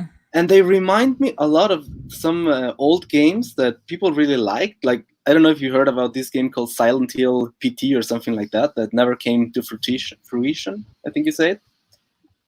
I think some of the CG projects, they look like these really old games, really, how to say, horror indie games that a lot of people like, but that the companies never, I don't know, like during the time of Gamergate, the companies didn't really like gamers and they just shut all these projects down. But now we've got these comics.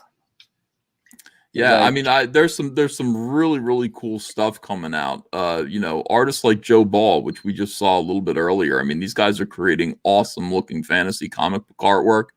I'm really into this kid Odie, who's drawing a Xenotype. This guy's a tremendous artist.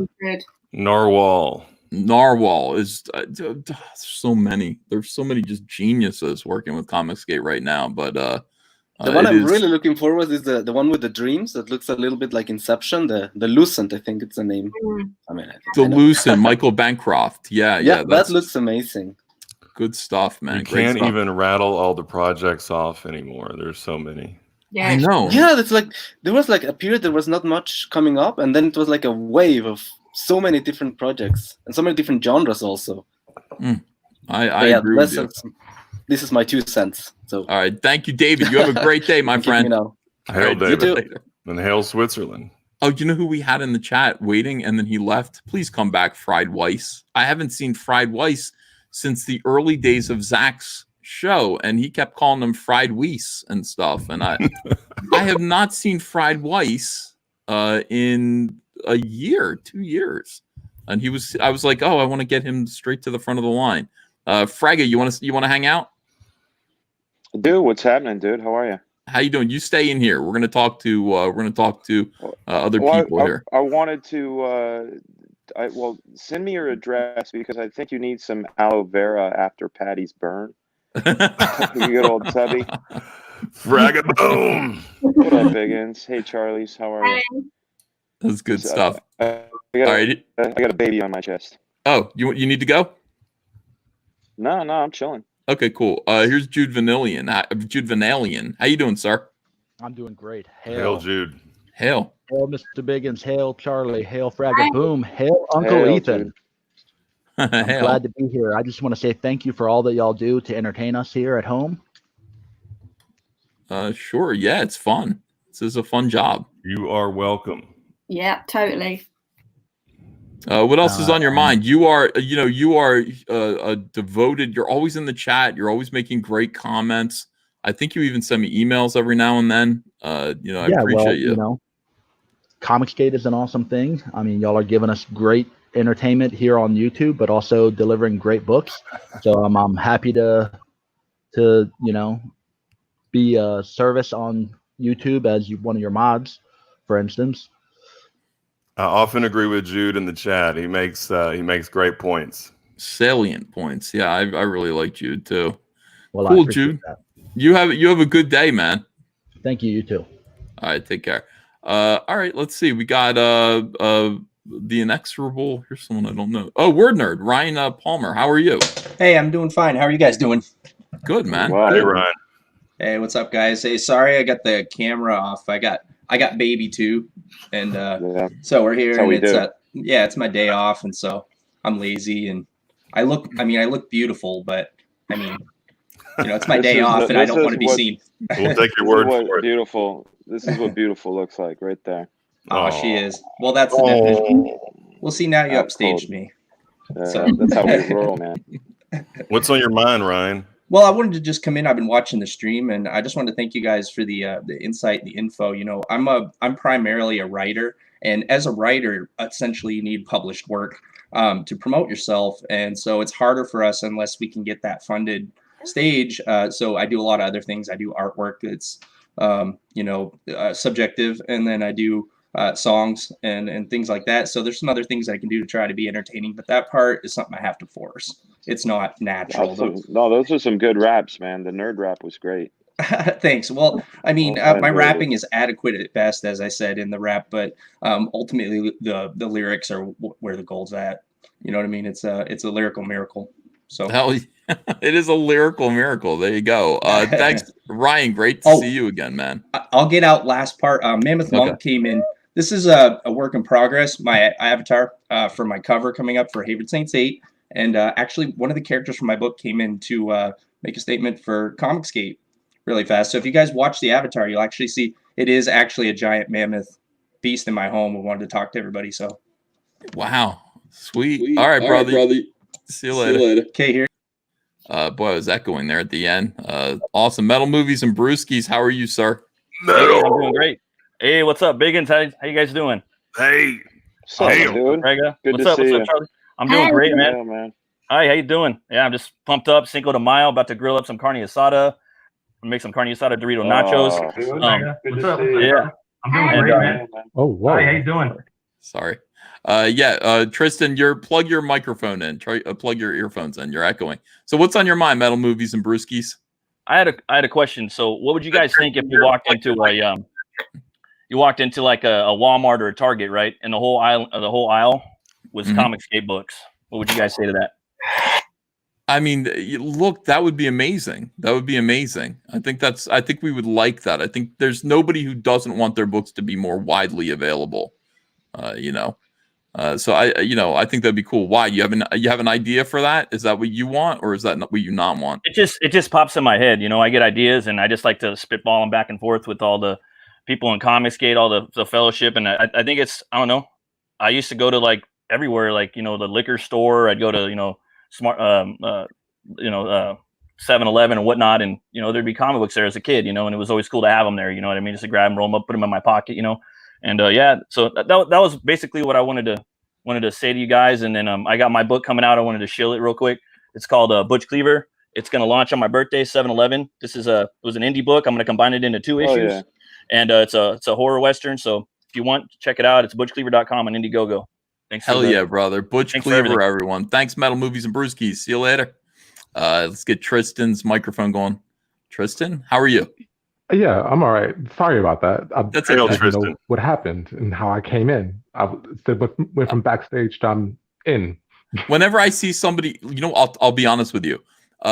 People are showing up. They're like new faces. Like Fried Weiss showed up, and then he got scared and vanished. And I went, you know what? If I see somebody who's new, I'm instantly putting him in the chat so he doesn't run away. So that's what I did to you. How you doing? I'm all right. Like, I'm glad you said that because I was about to back out. Like, I'm not supposed to be here. I got to hook some of these new faces in here. So what's on your mind today? What's going on?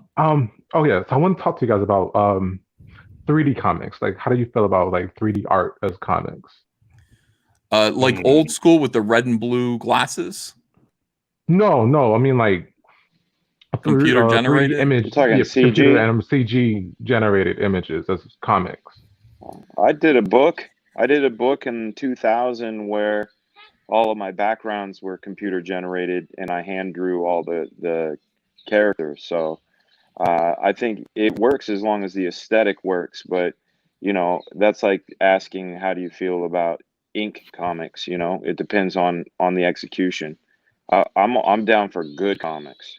Yeah, which is true because I've been working on the comic because I've come from a CG background of like video games and animated stuff of making CG stuff, and I've been making a comic that's primarily CG characters, CG backgrounds, but 2D like effects in there like smoke and fire and past superpowers, all that is 2D. What are you using? Are you Maya, Lightwave? I was using Maya at one point. Now I'm using Blender for everything. Blender, yeah, Blender's a good software. The Walking Dead. Very The cool. Walking Dead actually did it on. Where can people see your stuff? Yeah, I'm trying to get enough stuff to actually start advertising things around there. I just want to know like how much stuff would be enough to be okay. Because I've also had people tell me that I should do it all in 2D because that's what's traditional and people want to see that rather than do it in 3D. Tristan, what is your goal?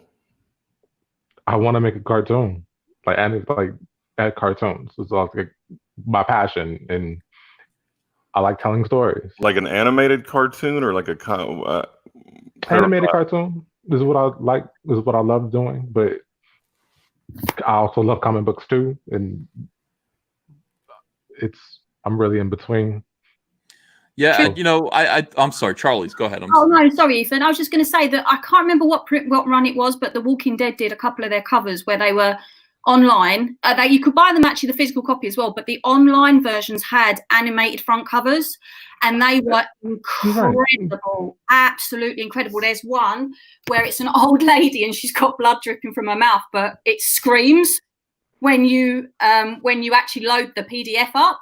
And there's another one that's Maggie holding baby Herschel, and the trees in the background are moving, and they were really well done. But that's the one I know. I've never seen the one with the lady. You only got them if you bought the physical copy. So it might be a way of you like cross-pollinating how you're going to do this. You do the physical copy, and then somebody gets a code, and then they get the PDF with the animation in it. Tristan, have you seen Camel Moon stuff? No. I don't know that. Camel Moon makes a cartoon on YouTube about us, about me and John Malin and Cecil and stuff like that. He takes the show, he animates it kind of like Space Ghost Coast to Coast. So look up, everybody who's in the chat, I mean, look up Camel Moon on YouTube. I would say this. I would say I don't know much about it. I'm worried about people who do this in the past, and it looks like somebody took still frames from a video game and then added word balloons to them. That's my one concern. Yeah, That's never appealing to people, but as long as you can find a new way to do it that feels like art, it feels like a comic book, I think you're going to succeed, man. Okay. Let us know. Let us see it. Well, he doesn't want to do comics, Ethan. He wants to do animation. I would check out Camel Moon. He's our main animator here in ComicsGate. There's a lot of good animation in ComicsGate, though. The guy that does the Cecil stuff, and I would check out all those guys. That's really the overlap. It's more of the fans creating content for ComicsGate's entertainment, and they're getting and making a name for themselves just by doing that. It's remarkable. Cool, brother. Thanks for coming in, man. You have a good day. No problem. You too. Bye-bye. All right, Take let's care. see here. We got Chris Dane. Share stream for Chris Dane. Okay, so we'll Look at come that back. collection. Yeah, I mean, look, he's got nice stuff there. We could look at his collection for a little while. Got some dollars. Share stream. Yeah. All right, so let's get Strictly Jake in here next. Strictly Jake, how are you? Doing well, sir. Hey, Jake. Good. Can you hear me? Yes, sir. Yeah. Excellent. I just wanted to congratulate Dan Fraga on his success, you on yours, and I can't wait to congratulate Charlie's there. Oh, thank you. Thanks, man. No I can't problem. either. No, you are all killing it. It's amazing. Yeah, we're having fun. I mean, this is the thing. Comic skaters are having fun right now. We're winning. We're doing great books. Everybody's kind of doing what they want to do. If we could just cease the infighting over minutia and purity testing and actually just get along, that would be great. That would be great. Yeah. The infighting keeps it a little interesting, I guess. I don't know. It's like a soap opera. I've never actually seen a soap opera, but I assume that's what they're like. Yeah, definitely. Hold on, guys. I'll be right back. Andrea just came down and she I think she needs my help. So I'm gonna mute.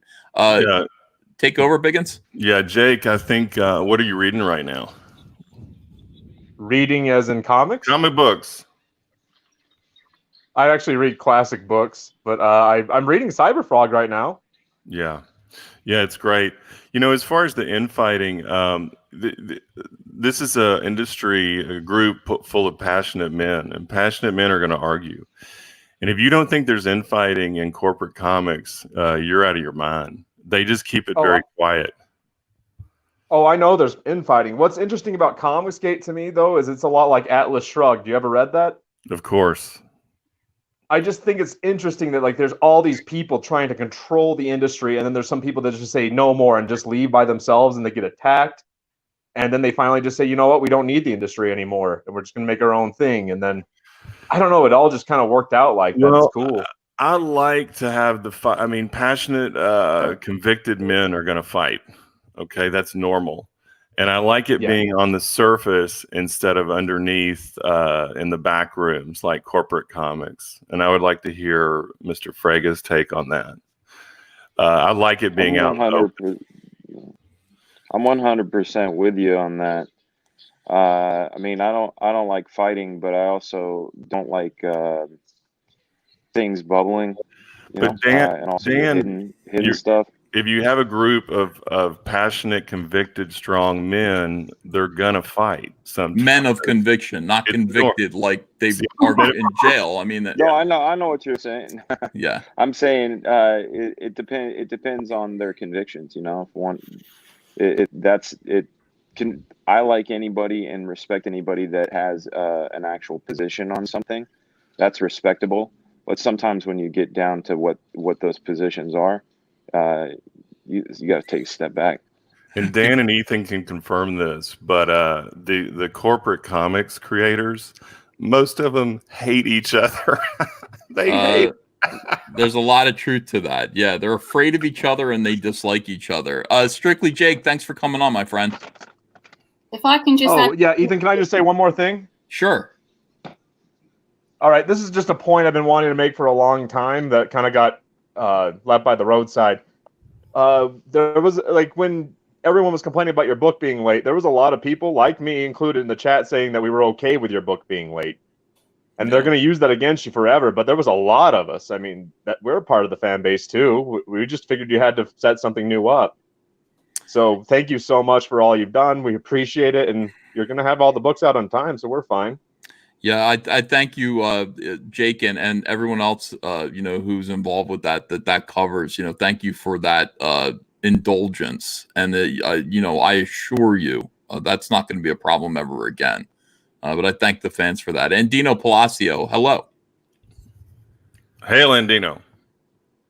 God, don't do this, Andino. That's one sexy icon, though. This could be purposeful. Whatever his Andino, avatar is. Are you there? Why does he do this every time? All right. That sucks. The point to Mr. Biggins before you get someone else in. You said about men. The worst people I've ever worked with are women. And coming from a woman, like, I'd rather work with men, no matter how passionate they are and no matter what they care about. I would rather work with them a million times over than have a female boss. I understand what you're saying, and I agree. But I think it's fine. I'm speaking for the man's side, and I think it's fine for people to fight, and I like it. I like it to be out in the open instead of in the back rooms, and that's a privilege for ComicsGate fans to see these fights because they're going on in corporate comics. You just don't see them. Mm-hmm. Yeah. Fried Weiss is here. What did I miss? I was in the room for a little bit. I don't know what's going on right now. Fried Weiss, first of all, Fried Weiss has been a ComicsGater for a long time, and he used to super chat Zach all the time on Zach's live stream. Zach would mispronounce his name. Zach didn't get the pun. He didn't understand you know, what it was. You know, you were here for a second, and I was like, oh, I can't wait to talk to Fried Weiss for the first time, and then you disappeared. So I immediately bumped you ahead. How are you, sir? Good. Actually, what happened was I just cut myself. I was trimming paper on a commission, and I got a paper cut from the Bristol. Mm. And as you know, you've probably had that before. It's like thick paper. When you get a paper cut from it, it's not good. Can you show us the art? Huh? Can you show us the art? Yeah. So this is from a set of commissions that I got recently of some people, and then their League of Legends characters that they put in the game. Here, let me get closer. Let's see. That is beautiful. Actual breasts. All right. Yeah. Yeah. That is great work. Yes. And then this is the other one. Dude, you can draw. Look at you. Outstanding. Yeah. I like the. You know what? Actually, while Like the vinyl pants, man. While we're talking about art, let me show you something that I'm working on right now. This is a big canvas. That's really cool. Hey, great work. I see a boat back there. I don't know what's going on, though. I can't really tell what. Oh, I see a person drowning. I see a hand reaching out. Yeah.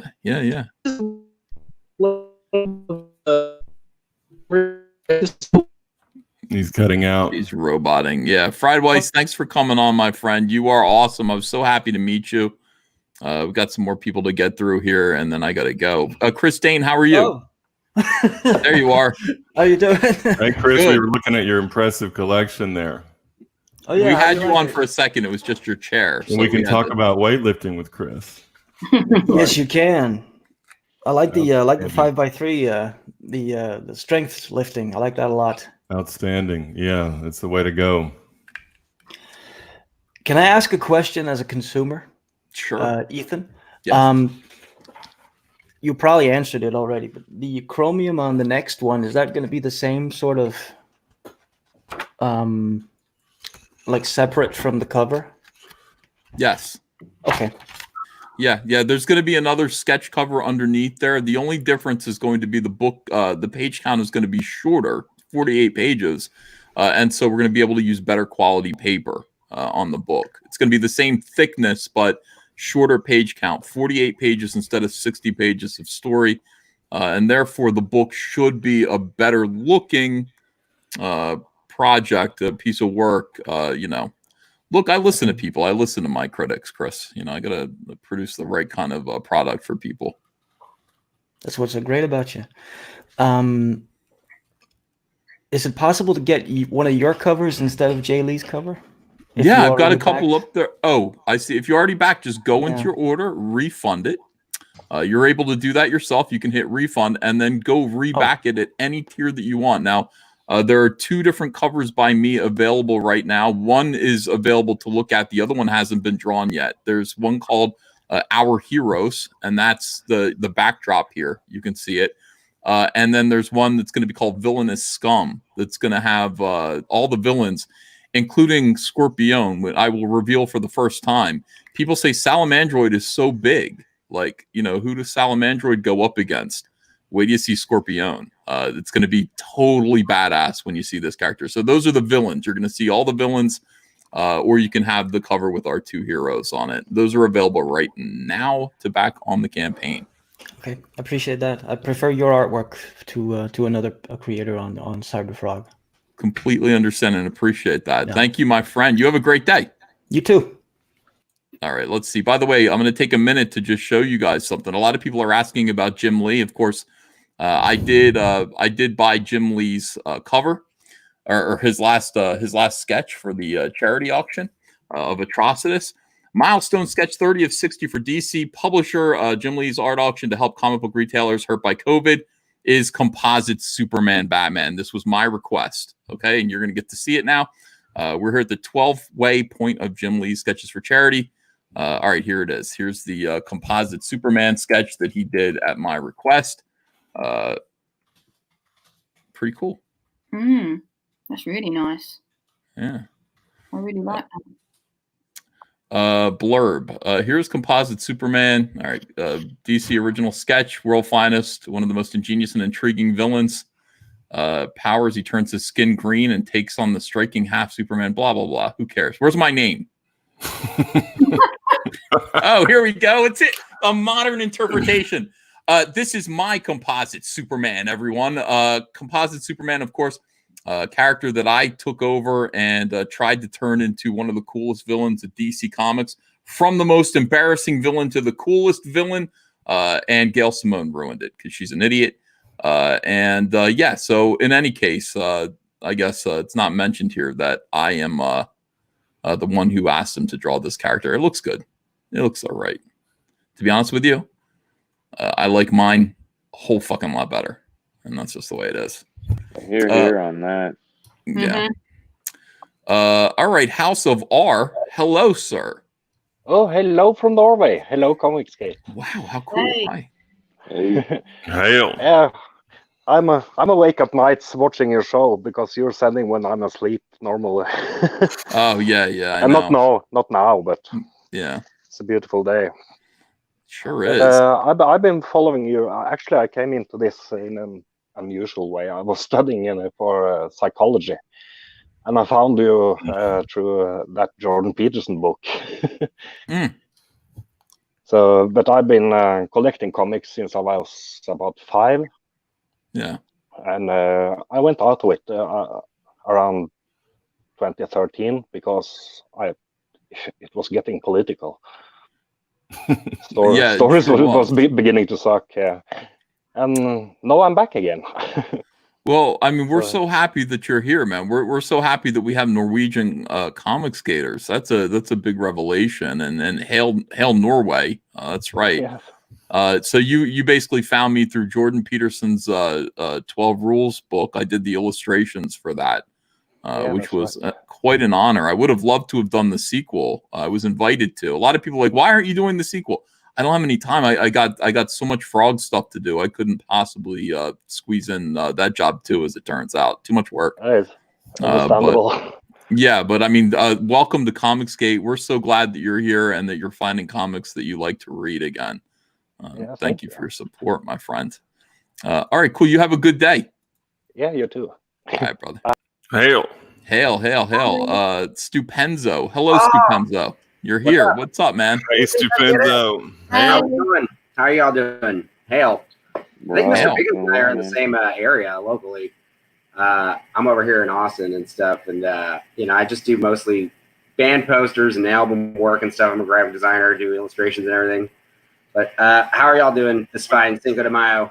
Great. Which band are you working for? A ton of, I've done a lot of stuff. I do festival, like I do Utopia Fest every year and some other things. I work for a lot of venues sometimes, but I'm currently did something for like Audic Empire. I don't know, stuff people wouldn't know of it. Like a lot of locals, it's good. It's like slow now, obviously, because of the COVID. I love Audic Empire. Do you know Billy Perkins? I believe so. I've been talking to, is he in the band? No, he's another poster artist. Oh, He no. does a lot of work up here, and he's great. He's a friend of mine. Thanks. Yeah, Stupid Enzo in the chat. Yeah, that's good. That's funny. Yeah, the chat is full of love. I know. I was starting to do these StreamYard things on my Facebook channel with my homies. Just like put a link in the description and just talk to whoever's scrolling through. And man, they're fun, dude. It's like burning 7 hours on a Monday night just talking about movies and junk. So I love these things, and I love, as if listening to them wasn't fun enough, like doing them yourself and on your own social media is pretty fun, man. Probably will move to YouTube though, just because the quality is so much better. But I was saying last night we were talking about Suburban Commando, that Hulk Hogan movie, scene by scene, pretty much an hour-long dissection of that film and how terrible it was. And my stream got struck, but it wasn't because of that. It was because I played like 30 seconds of some Romeo and Juliet soundtrack song at the end of the stream. So it's pretty dumb. Stupenzo, what do you think about the ComicsGate projects right now? I love them, man. It's like the ComicsGate thing is great. I was saying, I'm probably one of those guys. There's probably a lot of people who were, really into movies. And I think like myself and personally, like, just getting really disillusioned by the reality of Hollywood that, making a movie requires like hundreds of people and millions of dollars, and you probably have to get diddled by some producer somewhere to make things happen. And it's like the idea of just like writing a book or making a comic, it's just so much more realistic, and also you're kind of fully in control. I just love that idea. And, it's like everyone's got like good ideas of like a movie they'd like to see. But yeah, you're talking about a movie with like, I don't know, like vampires or aliens from space or any of that stuff. Cool stuff, basically. It's like you need money and lots of computer effects, but it's like if you can draw or find someone that can draw, it's like, do it. And it's like, I'm a pretty good illustrator. I'm one of those guys that used to just like feel like all my homework would be like the homework on one side, and then the other side would just be like a full page of doodles. And you'd get that one teacher who doesn't like it, but they'd always be like, well, these are good drawings, but you got to stop giving me these hardcore, like, pictures of demons, like getting slayed by, some kind of He-Man guy or something on the bed with all this red ink and stuff. It's not No, I appropriate. like that. No, I like that. When kids draw all over their books in my class, I get told off by the other teachers that I shouldn't allow it because you're meant to have book etiquette. I'm like, no, I quite like the drawings. They go, well, it means that they're bored. I'm like, no, it means they're creative. It just means I need to up my lessons. You got to support that. Yeah. It means I finished my pop quiz like an hour earlier or 30 minutes earlier than everybody else, That's the absolutely teachers, right. not the students. That's what you have to remember. It means we need to up our game, not that you need to up yours. Yeah, what I was saying, I'm interested in seeing more. Like I said last time I was on here. Also, I just love how easy it is to come on here. By the way, Ethan, thank you for being so, open and gracious. But yeah, I was saying last time, like I'm really excited about the horror comics. I really like horror comics, like really scary stuff. And I remember Ethan was talking about. I don't remember who it was, but you were saying there was an actual professional you were speaking to who was talking about interest in ComicsGate because he wanted to make like the scariest fucking comic book ever made that you know you could never get away with mainstream style. And I was like, yeah, man.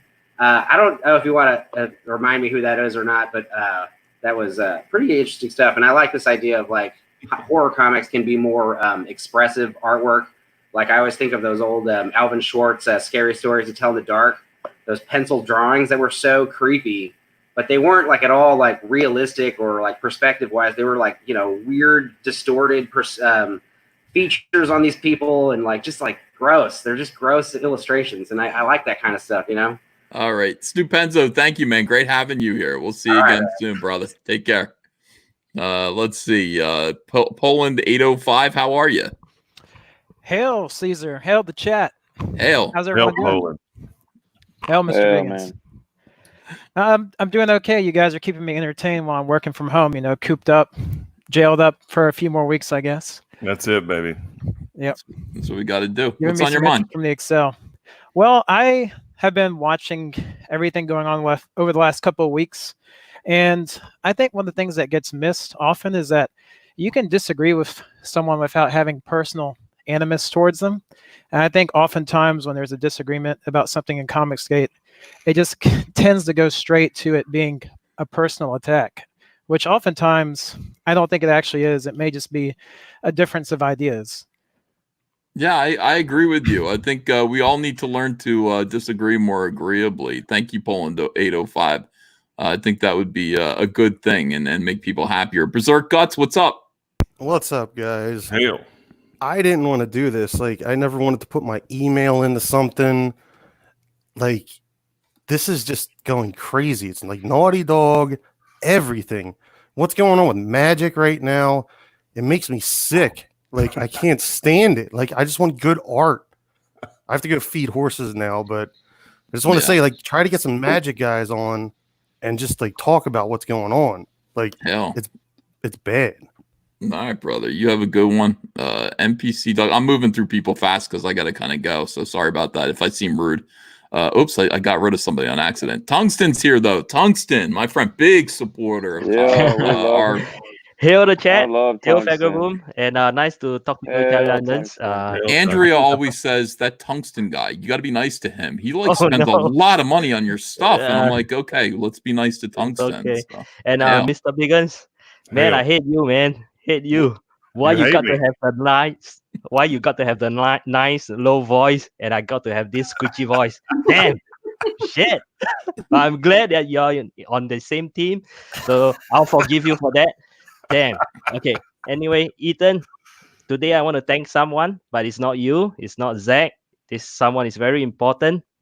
Without him, I won't be here. I want to thank Ryan Johnson, the roundhead Ryan Johnson.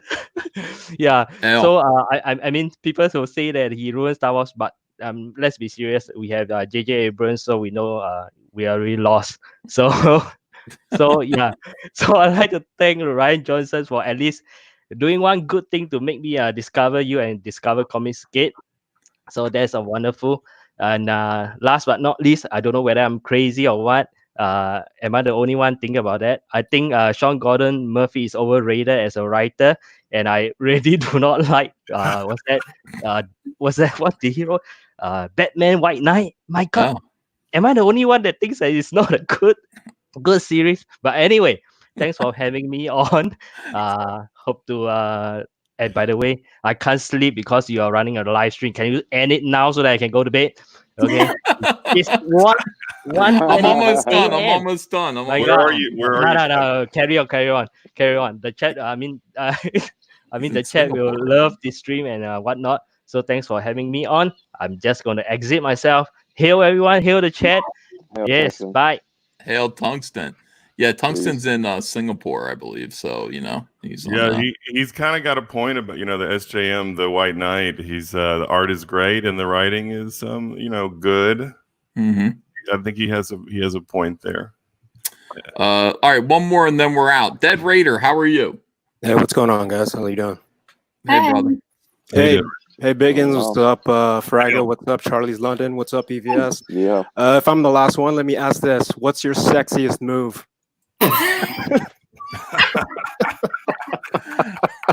from California to Georgia. Amazing. Poor Cecil. You know, he was like, he woke up humiliated, having asked that. Really drawn. Cecil wanted to let us know about his seductive technique, and I guess watched that stream, and he turned off his camera. That's when I knew, like, oh my god, he didn't know what he did that night, and I was dying that time, and that was so funny. That spit take with those comments, man, dude, you guys just keep bringing it, and that shit is hilarious. It kills me, man. Thank you. Hey, thank you, Dead Raider. Thanks for being in the audience, and we'll see you again soon. All right, let me read some super chats, and then we're done. Hank Spectrum says infighting happens everywhere, but folks have to cut out the petty bullshit. Very off-putting to potential new audience. Also, Malin did nothing wrong. A lot of people think Malin did nothing wrong. NA says advertise on VR chat, Tristan. Hank Spectrum says, out of left field, I would love to see ComicsGate artists who are Twin Peaks fans produce a sketchbook full of art inspired by worlds of that series. Sneaky Sneck says, here's another 5 buckaroos from the Canuck who wasn't prepared to talk to his hero. What an amazing surprise that was. Thank you, Hail ComicsGate, Hail Chat. Well, thank you, Sneaky. Couch Noodles, there's Dan says, hail the stream. Biggins, my man. Tom Jensen says, hi, Uncle E. Came to YouTube for model railroads. Now I'm supporting Cyberfrog. Black Flag and more. Love what you guys are doing. Hail ComicsGate. Justin Dutton says Unstitched Part 1 mailing list on Indiegogo. Mikey Curtis says Phil is mad that you're popular and he isn't. He means Phil Cummings, not Phil Diaz. LC Murder Hornet says receive Rumblebee and Heather Swain cards. Thank Andrea for me. Looking forward to Unforgettable with Blacklight poster and Wrecked Planet Honeycomb box. Thank you for supporting those. Big time. Thank you. Raging Golden Eagle makes fun of me. He says Ethan definitely has the stomach for it. Michael Curtis says declaring ComicsGate only goes so far. Ethics matter more. A Man in Lunacy says we can tell when someone is just playing along. Mike was close to the end of our patience by the time he left. Apex Comics says Uncle E is our favorite hot dog salesman. Corey Lee says I'm paying for mummy news, not two idiots stroking each other off with the same talking points I see 100 times a day on Twitter. Fair enough, Corey. Black Angus Review says, can we get a comics? Can we get a Cyberfrog with this photo on the cover? Redline Fiction says Ethan, Zach, and Mr. Biggins need to do a regular show. Essen441 says, I didn't know much about Cyberfrog, but then Uncle E talked about it on RGE's podcast, and I got a honeycomb box set. That's how to do it. Promote. Comic Book in Cahoots says next level Zach live stream equals coughs and farts. He wants Zach to actually fart. The Inexorable Word Nerd says, thanks for insight, Big and CVS. I definitely need to keep working on streaming. It's something I am learning as an introvert writer. ComicsGate platform coming soon. Adam Post says, equation, endorsement times platform times project equals success. Adam O'Patrony says, ComicsGate is like anything, has people who get jealous and attack others. Any strong movement have the founders who get replaced and can't take it, thus they attack others that come later as grifters. I guess that's true. Zero Depressive says, Zach is the vector, the catalyst. The Fuzz says, if Dynamite is ComicsGate, why are we even crowdfunding? Straight to LCS right now, right? We can anybody can go to local comic shops whenever they want. Dynamite is just another entity that is willing to help ComicsGate. He's no different than, or Dynamite is no different as a company than Jay Lee is, for doing a cover for Cyberfrog, or anybody who wants to participate, and help us out for money. Michael Godwin says, just did a blank cover commission of Boba Fett Trump mashup. Now all the SJWs are losing their minds. It's been a hilarious week. Charlie's London says, building your channel is not easy. None of this is. None of this was handed on a plate for you, EVS. I salute you for the hard work, and to say you are using ComicsGate is insane. You give us a lot of hope. Oh, thanks, Charlie. I appreciate you. Days of London says, does Biggins have a huge pair of Biggins? He wants to know about your balls, Peppermint Oil Capsule says, at work covering everyone for lockdown. So tired and stressed. Thanks for the much needed giggles. Did you receive a parcel yet from a non-soy boy boy? Me. I may have. I have not been to the post office to collect any of my mail lately. Chris Spiller says, EVS, with the HBO Green Lantern series coming to HBO, if they include characters you helped to create, who would you choose to voice act them? Those dogs. That's what I would choose Biggins to voice Atrocitus. Danny Redden says, who is Biggins? He's a comic skater, just like you. Dr. Mantis Toboggan says, did the Salamandroid head sketch covers go out yet? I'm starting to get worried. Hail ComicsGate. All but 12 of them did. Nolan Earth says, Biggins talks on the channel with EVS. Sounds like Donnie Cates talking to Matteo Scalera before he derails his wife like Cal Drogo. Oh, what the fuck? 200 Watt Studio says, morning, ladies. Nolan Nerd says, I've been subbed to Thinking Critical since 1.7 subs. Norman Blastel, thanks for $2. Paulie D says, love your work. Got into your work through your commentary videos. Bought Flash and Green Lantern Rebirth due to them. Phenomenal job. Charlie's London says, gotta head off now, Uncle E, as I have to finish my new video, which will be up later. Please sub today if you like. Keep doing what you're doing. Hail ComicsGate. Hail the chat. Back Cyberfrog. That worked out well, didn't it? I know. You're back.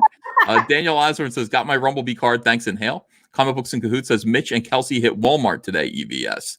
And I think I got every single other one of the super chats. Thank you guys so much for super chats and hanging out with me tonight or today, whatever it is. It's tonight to me, but today. We'll see you again soon with another video. Fregaboom, is there anything you want to say? He's muted.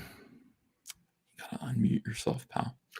Well, he's got that baby on his chest. Charlie's London, you want to say anything? Apart from please sub to my channel because I'm going to be getting some stuff up. Ethan, I need you to settle a household dispute for something. Do I put up the team up cover and the foil chromium, or do I put up the Salamandroid non-ink cover and the team up cover? Because I've got only space for 2 of them, and there's 3 beautiful covers, and I need your help. Well, let me think about that. Mr. Biggins, you want to say goodbye to the crew? Absolutely. Hail ComicsGate. Hail the motherfucking chat. Lift heavy. Save your money. That's all it is. And thanks, Always everyone. Yes, we'll see you again later tonight, I think, with another video. Until then, back all of these ComicsGate projects, please, and have a good day. Be nice to each other. Bye-bye.